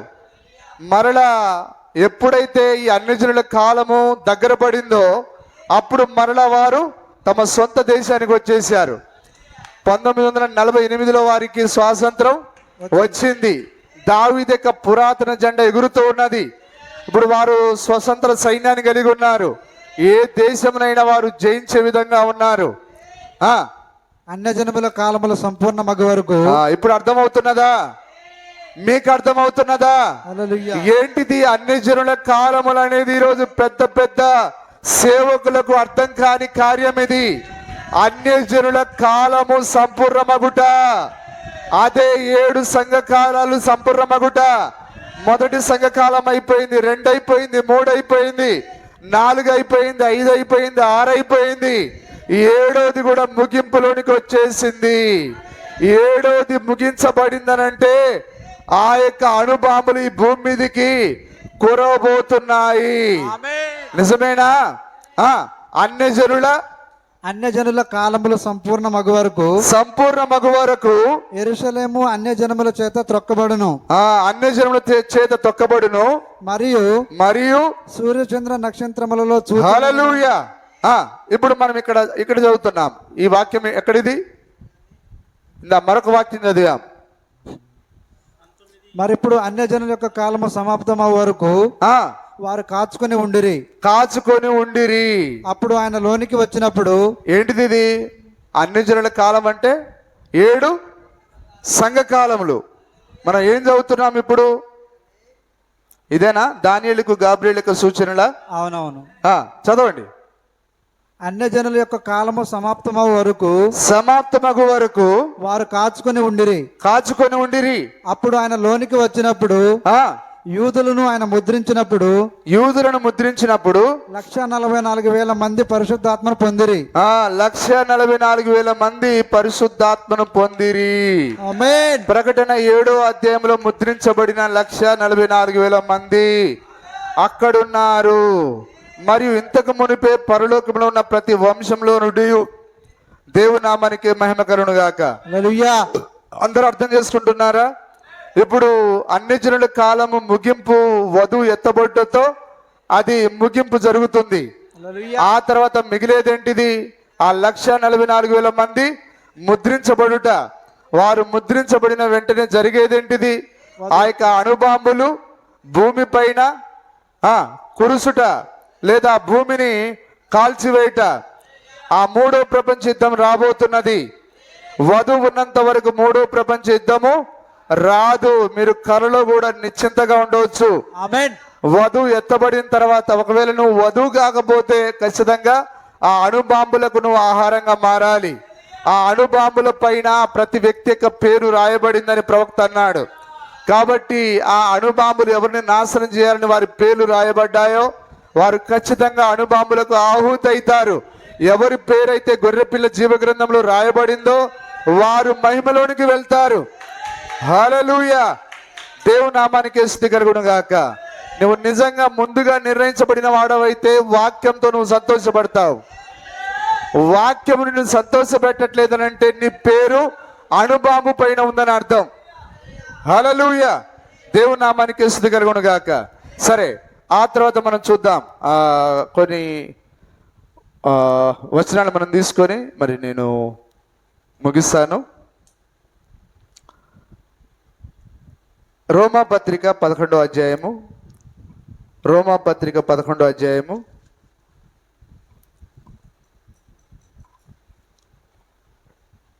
18 నుంచి చూడండి. 18 నుంచి.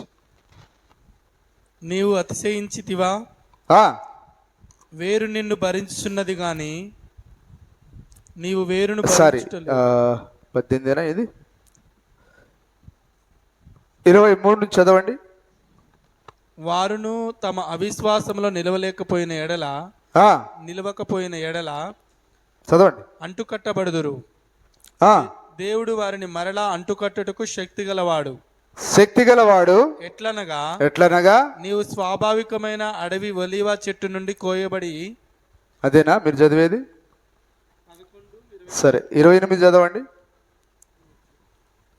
23 నుంచి 28 వరకు చదవండి. 23 నుంచి 28 వరకు. వారును తమ అవిశ్వాసములో నిలవకపోయిన ఎడల అంటుకట్టబడుదురు. దేవుడు వారిని మరలా అంటుకట్టుటకు శక్తి గలవాడు. ఎట్లనగా నీవు స్వాభావికమైన అడవి ఒలివ చెట్టు నుండి కోయబడి స్వభావ విరుద్ధముగా మంచి ఒలివ చెట్టును అంటకట్టబడిన ఎడల స్వాభావికమైన కొమ్మలాగు. 11వ అధ్యాయమేనా మీరు చదివేది? 23 అండి. 11వ అధ్యాయము 23 చదవండి. స్వభావ విరుద్ధముగా కిందికి చదవండి. సహోదరులారా, మీ దృష్టికి మీరే బుద్ధిమంతులమని అనుకునకుండునట్లు. ఇక్కడ జాగ్రత్త గ్రహించండి. సహోదరులారా, మీ మట్టుకు మీరే బుద్ధిమంతులమని అనుకునకుండునట్లు ఈ మర్మము మీరు తెలుసుకొని కోరుచున్నాను. ఈ మర్మం ఇప్పుడు మనం తెలుసుకోవాలి. ఈ మర్మము మీరు తెలుసుకొని కోరుచున్నాను. అదేమనగా అన్యజనుల ప్రవేశము సంపూర్ణ మగు వరకు. ఇప్పుడు సంఘ శాఖలు లేవు అని ఆ సంఘ కాలాలు లేవని చెప్పేవాళ్ళు మరి ఇప్పుడు ఏం చెప్తారు? చెప్పండి సార్, ఉన్నారందరు ఇక్కడ? పోనీ మీకైనా అర్థమవుతుందా? ఇక్కడ పౌలు గారు దేని గురించి మాట్లాడుతున్నాడు? ప్రభు దేని గురించి మాట్లాడి ఉన్నాడు? అన్ని జనుల కాలము సంపూర్ణం అవ్వాలి అని అన్నాడు ఆయన. పౌలు గారు దాన్నే మాట్లాడుతున్నాడు. నిజమేనా? అన్ని జనులకు కాలాలు ఉన్నాయి. అవే 7 సంఘ కాలాలు. ఈ 7 సంఘ కాలాలు ప్రపంచమంతటా దేవుడు పంపించిన వర్తమానమై ఉన్నది. దాన్నే పౌలు గారు మాట్లాడుతున్నాడు. అన్ని జనుల చదవండి. అన్యజనుల ప్రవేశము సంపూర్ణ మగు వరకు. ఎక్కడ మన ప్రవేశము? ఆ యొక్క మహిమలో మనము ప్రవేశించాలి. ఆ మధ్యాకాశంలో మనం పెళ్లి కుమారుణ్ణి కలుసుకోవాలి. నిజమేనా? అన్యజనుల ప్రవేశము సంపూర్ణ మగు వరకు ఇశ్రాయేలుకు కఠిన మనసు కొంత మట్టుకు కలిగెను. ఈమె పరిపూర్ణతకు వచ్చేంత వరకు వారి మెస్సయ్య ఇంకా రాలేదని నమ్ముతున్నారు. కానీ ఎప్పుడైతే వధువు ఎత్తబడుతుందో అప్పుడు ఆ చిన్న బెన్యామీను, హల్లెలూయా, ఆ 1,44,000 మంది వారి యొక్క మెస్సయ్యను కనుగొంటారు. ఆమేన్. వారి యొక్క విమోచకుని వారు కనుగొంటారు. హల్లెలూయా. ప్రవేశించినప్పుడు విమోచకుడు సియోనులో నుండి వచ్చి అంటే వధువులో నుండి వచ్చి, ఇప్పుడు ఆయన ఎక్కడున్నాడు? ఆయన వధువులో ఉన్నాడు. ఆయన ఆమేన్. ఆ యొక్క పరలోకంలో ఉన్నాడు. ఆయన సియోనులో నుండి వచ్చి యాకోబులో నుండి, యాకోబు అంటే ఎవరు? ఇజ్రాయేలీలు. ఆమేన్. యాకోబు అంటే 1,44,000 మంది. ఆయన సియోనులో నుండి వచ్చి యాకోబులో నుండి భక్తిహీనతను తొలగించును. అర్థమవుతున్నదా? ఇవి పిచ్చుకలా పక్షిరాజులా? హల్లెలూయా. అర్థం చేసుకుంటున్నారా? హల్లెలూయా. ఇవన్నీ జరగాల్సి ఉన్నది. ఆమేన్. వధువు పైకి పోయిన తర్వాత ఆయన సియోను నుంచి ఆ యాకోబు దగ్గరికి వస్తాడు. ఆయన తన్ను తాను వారికి కనబరుచుకుంటాడు. ఆయన నీ చేతికి గాయం లేని వారు అడుగుతారా? ఆయన ఆ శిలువ వేసిన ఆ యేసునే వారు అక్కడ చూస్తారు. వారు ఆయన గాయాలను చూసి అడుగుతారు, ఈ గాయాలు ఏంటని అడుగుతారట. అప్పుడు ఆయన వారికి అంటాడు, ఆయన ఇవి నా స్నేహితుల ఇంటిలో ఉన్నప్పుడు నాకు జరిగిన గాయాలు. ఇవన్నీ ఎక్కడ ఉన్నాయి సార్? నేను బండి మీద పడ్డప్పుడు ఉన్న గాయాలైతే గుర్తున్నది, కానీ మా ఆయన కొట్టినప్పుడు ఆ కొన్ని గాయాలు నాకు తెలుసు, కానీ స్త్రీలు కొందరు. కానీ ఈ గాయాలు ఎక్కడి? యేసు ప్రభు వాక్యం ఎప్పుడు నేను చదివినావా? అద్దంలో చూసుకున్నారా? ఆయన మొహం చూసుకోండి ఇంటికి పోయిన తర్వాత. వధువు మొహమేనా ఇది? అద్దం చెప్తుందా? అద్దములో నీ ముఖం అందంగా కనిపించేటప్పుడు, నువ్వు వధువులాగా కనిపించినప్పుడు. వధువుగా నిన్ను మార్చేది ఎవరు? వర్తమానం అనే అద్దం, అందులో చూసుకోవాలి. హల్లెలూయా. లేదా వాక్యంలో ఈ గాయములు ఏమిటని ఆయన అడుగుతారట. ఆయన ఏమంటాడు? ఇవి నా స్నేహితుల ఇంటిలో ఉన్నప్పుడు. ఎవరు ఆయన స్నేహితులు? ఆయన స్వకీయులు ఎద్దుకు వచ్చాను, వారు ఆయనను చేర్చుకోలేదు. ఏమో సార్ ఇవన్నీ మాకెందుకు? ఏదో కథ చెప్తే వింటాం, బైబిల్ మూసేస్తాం, అందులో ఉన్న స్టోరీతో మాకేం పని? హల్లెలూయా. కానీ ఈ స్టోరీ అంతా నీ గురించే. ఇది నీ గురించి నువ్వు చదివి నీవు స్పందించాల వాక్యానికి. హల్లెలూయా. విమోచకుడు సియోనులో నుండి వచ్చి, యాకోబు అంటే ఈ 1,44,000 మంది ఇజ్రాయేలీలు. చదవండి, మౌత్ తీసుకోండి సార్. ఏమైంది? చదివేవాళ్ళు కావాలి నాకు. ప్రకటన ఇవ్వండి దయచేసి. నేను పాపములను పరిహరించినప్పుడు నా వలన వారికి కలుగు నిబంధన ఇదియే. నా వలన వారికి కలుగు నిబంధన ఇదియే. ఇప్పుడు 1,000,000 మంది ఉన్నారా? ఎక్కడ? ఇజ్రాయెల్ దేశంలో. కానీ ఏర్పాటు నొందిన వారు ఎంతమంది? ఇజ్రాయెల్ అందరూ రక్షింపబడరు, కానీ కేవలము 1,44,000 మంది మాత్రమే. ప్రపంచ దేశాలన్నీ ఆ యొక్క 1,000,000 మంది పైన గురి పెట్టిన దేవుడు ఆ 1,000,000 మందిని నాశనం కాకుండా ఎందుకు కాపాడుతున్నాడు? ఆయన కేవలం ఈ 1,44,000 మంది కొరకు. ఆ యొక్క 1914లో ఆ మొదటి ప్రపంచ యుద్ధం ఎందుకు ఆపాడు ఆయన? రెండో ప్రపంచ యుద్ధం 45లో ఎందుకు ఆపాడు ఆయన? నీ కొరకు, నా కొరకు, నీ తాతను, నా ముత్తాతను ఎందుకు కాపాడి ఉన్నాడు ఆయన? వారు చుట్ట దాగినా, బీడి దాగినా, సారాయి దాగినా, ఏవేవో గలీజ్ కార్యాలు చేసినా వారందరిని భద్రపరుసు ఎందుకు వచ్చాడు ఆయన? వారి గర్భంలో మనం ఉన్నాం కాబట్టి. ఏది అర్థం కాదా మనకు? అర్థం అవ్వాలి వధువుకి. హల్లెలూయా. అందుకొరకే ఆయన వారిని కాపాడుకుంటూ వచ్చాడు. ఆయన దేవుని నామానికే స్తుతి కలుగును గాక. ఈ 1,000,000 మందిని కాపాడేది కూడా కేవలం ఈ 1,44,000 మంది కొరకు మాత్రమే. ఈరోజు ఈ భూమి పైన అణుబాంబు పేలకుండా కాపాడేది దేని కొరకు? నీ కొరకు, నా కొరకు అయినా, ఈ సామాన్య ప్రజల కొరకు అయినా. హల్లెలూయా. వాక్యాన్ని బట్టి అతిశయపడదామా? హల్లెలూయా. చదవండి, ఆప్ చేయవద్దు.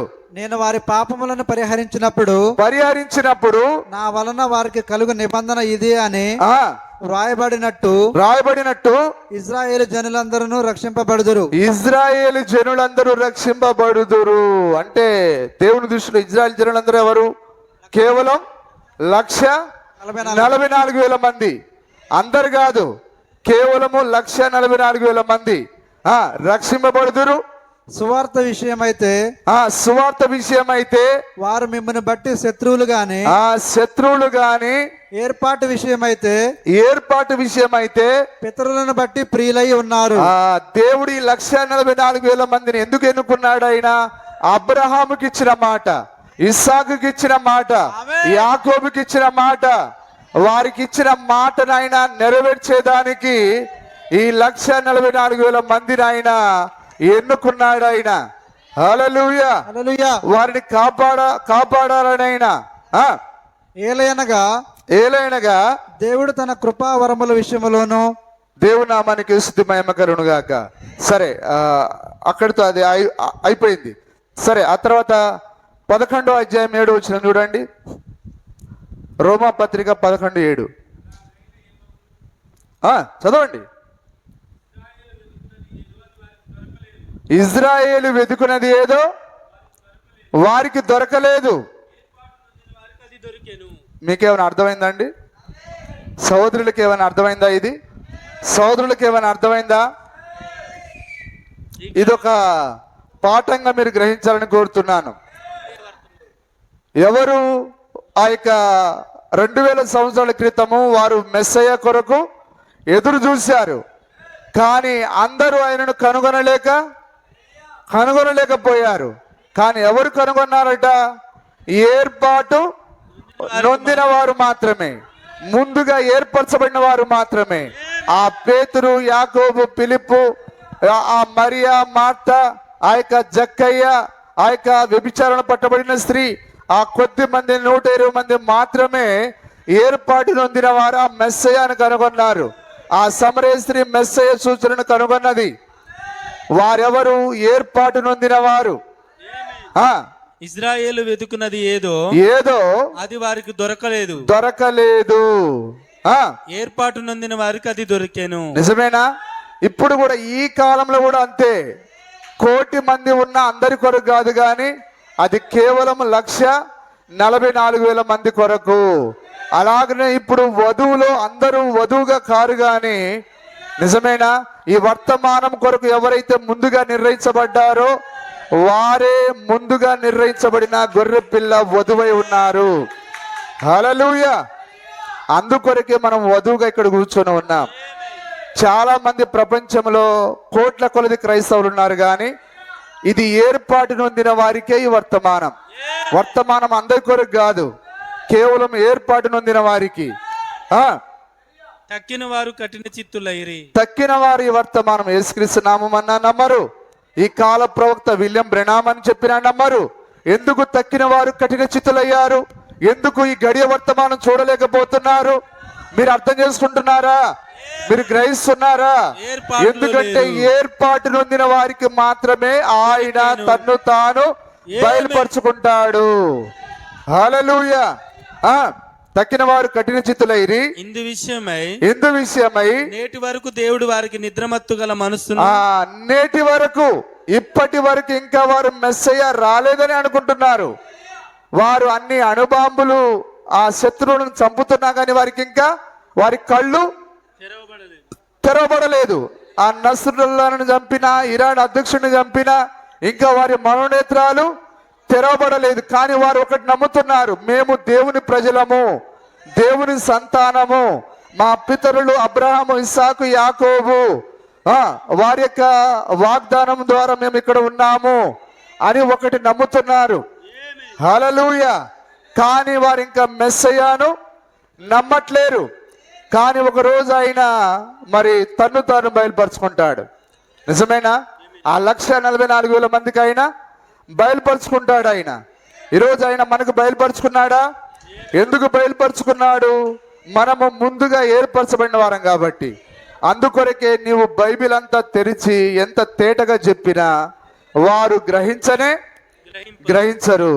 కారణం ఏర్పాటు, ఎన్నిక, దేవుని యొక్క ఎన్నికై ఉండాలి. నిజమేనా? నిద్రమత్తు గల మనస్సును చూడలేని కన్నులను వినలేని చెవులను ఇచ్చి ఉన్నాడని వ్రాయబడి ఉన్నది. అది ఇప్పుడు ఇది ఈ అన్ని జనుల్లో ఉండే ఈ క్రైస్తవులు కూడా ఇదే వర్తిస్తుంది. నిద్రమత్తు ఆత్మ, చూడలేని కనులు, వినలేని చెవులు వారికి ఇచ్చి ఉన్నాడు ఆయన. నిజమేనా?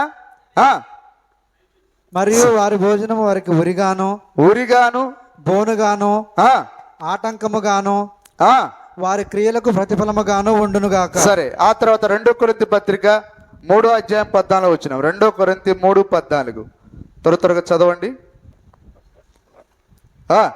పునాది మీద ఒకడు కట్టిన పని నిలిచిన ఎడల 3వ అధ్యాయం 14 వచ్చినాం. 2 కొరింథీ పత్రిక. మరియు వారి మనసులు కఠినములాయెను. ఎప్పుడు ఆ మొదటి రాకడలో ఆ యూదుల యొక్క హృదయాలు కఠినముగా మారిపోయింది, కఠినమైంది. నిజమేనా? ఎందుకు? వారి ఏర్పాట్లో లేరు కాబట్టి. కానీ ఏర్పాట్లో ఉన్నవారు ఆ మెస్సయ్య యొక్క సూచనను చూడగలిగారు. నిజమేనా? కఠినములాయెను గనుక నేటి వరకును పాత నిబంధన చదువుబడినప్పుడు పాత నిబంధన వారు చదువుతున్నారు. ఇదిగో సియోను కుమారి, నీ రాజు భారవాహకమెక్కి నిన్ను దర్శించబోతున్నాడని. అది నెరవేర్పు జరిగింది. అయినా కానీ ఇంకా వాళ్ళు అది జరగలేదని నమ్ముతున్నారు. హల్లెలూయా. పాత నిబంధన చదువునప్పుడల్లా అది క్రీస్తునందు కొట్టివేయబడినని వారికి కొట్టివేయబడడం అంటే దాని అర్థం నెరవేర్పు జరగడం. నెరవేర్పు జరిగిందా లేదా? పాత నిబంధన ప్రవచనాలని, ఆ ప్రవక్తలు చెప్పిన మాటలన్నీ యేసుక్రీస్తులో నెరవేర్పు జరిగాయా? నమ్ముతున్నారు అందరూ? హల్లెలూయా. అది క్రీస్తునందు కొట్టివేయబడినని వారికి తేటపరచబడక, నెరవేర్చబడినని తేటపరచబడక ఆ ముసుగే నిలిచి ఉన్నది. ఇంకా వారిపైన ఇంకా ముసుగు నిలబడి ఉన్నది. అలాగనే మనుష్య కుమారుడు ప్రత్యక్షమగు దినమున జరుగును అన్నాడు ఆయన. మనుష్య కుమారుడు వచ్చాడు అని చెప్పినా వారు నమ్మట్లేరు, ఇంకా వస్తాడని అనుకుంటున్నారు ఇప్పుడున్న ప్రజలు. ఆ రోజు వాళ్ళు అనుకున్నట్టుగా వీళ్ళు కూడా అనుకుంటున్నారు. కానీ ఇప్పుడు ఆయన మనుష్య కుమారుడుగా రావడం అయిపోయింది. ఇప్పుడు ఆయన పెళ్లి కుమారుడుగా రావాలి. ఆమేన్. నేటి వరకును మోసే గ్రంథం వారు చదువునప్పుడల్లా ముసుగు వారి హృదయముల మీద ఉన్నది. కానీ ఇప్పుడు ఎక్కడున్నది ముసుగు? హృదయానికి ఉన్నది. కాబట్టి అక్కయ్యలందరూ చర్చిలో కూర్చొని కచ్చిపు కట్టుకొని, టవల్ కట్టుకొని, అంటే సూచన, అది లోపల ఉన్నదానికి బాహ్య సూచన. నిజమైన అబ్రహాము దేవుని నమ్మెను, అతను నీతిగా ఎంచబడెను. దానికి సూచనగా ఏం చేయాలి? ఆయన శరీరంలో ఒక గుర్తు కలిగి ఉండాలి. అదే సున్నతి సూచన. వీరు హృదయాలకు ముసులుగా వేయబడింది. అంటే నేనే మాట్లాడాలా? వాక్యమేనా? వారి హృదయాలకు ముసుగు తెరవేయబడిందని దానికి వాళ్ళు అందుకొరకే గట్టిగా బాలింతల్లాగా చెవులు మూసుకొని కట్టుకుంటారు, లేకపోతే చీర కొంగట ఏదో. కానీ బైబిల్ అలా చెప్పలే. స్త్రీకి తల వెంట్రుకలు బయట చెంగుగా ఇయ్యబడెను. వారి హృదయము ప్రభు వైపునకు ఎప్పుడు తిరుగును? ఎప్పుడు తిరుగుతుంది? ఈ 1,44,000 మంది దగ్గరికి ఎప్పుడైతే మోసే ఏలియాలు వస్తారో అప్పుడు వారి హృదయము ఆయన వైపు తిరుగుతుంది. ప్రభు వైపు తిరుగునో అప్పుడు ముసుగు తీసివేయబడును. అప్పుడు వారి యొక్క హృదయపు తెర తొలగించబడుతుంది. ముసుగు తొలగించబడును. ప్రభువే ఆత్మ ప్రభు యొక్క ఆత్మ. హల్లెలూయా. సరే, చివరిగా ఇంకొక మాట మనం చూద్దాం. ఇది చదివి నేను ముగిస్తాను. జకరియా గ్రంథము 12వ అధ్యాయము 9 నుంచి 14 వరకు చదవండి. జకరియా గ్రంథము 12వ అధ్యాయము 9 నుంచి. జకరియా గ్రంథము 12వ అధ్యాయం చదవండి. ఇంతసేపు చూసారా సార్? యెరూషలేము మీదికి వచ్చు అన్ని జనులందరినీ నేను నశింపజేయ పూనుకొనేదను. ఇప్పుడు అన్ని జనులు అంటే ఎవరు? ఇప్పుడు దాడి చేస్తున్న వాళ్ళందరూ అన్ని జనులు. ఇప్పుడు దేవుడు వారి మీదకి వస్తున్న వారిని ఆయన నాశనం చేస్తున్నాడా? వాక్యం నెరవేర్పు చూస్తున్నామా? మన కళ్ళెదుట లేఖనాలు జరుగుతున్నాయా? హల్లెలూయా. ఆ కాలమున యెరూషలేము మీదికి వచ్చు అన్ని జనులందరినీ నేను నశింపజేయ పూనుకొనేదను. దావీదు సంతతి వారి మీదను యెరూషలేము నివాసుల మీదను కరుణ నొందించు ఆత్మను విజ్ఞాపన చేయు ఆత్మ అది మోసే విజ్ఞాపన చేయు ఆత్మ మోసే ఏలియా విజ్ఞాపన చేయగా ఆకాశము మూసివేయబడెను. హల్లెలూయా.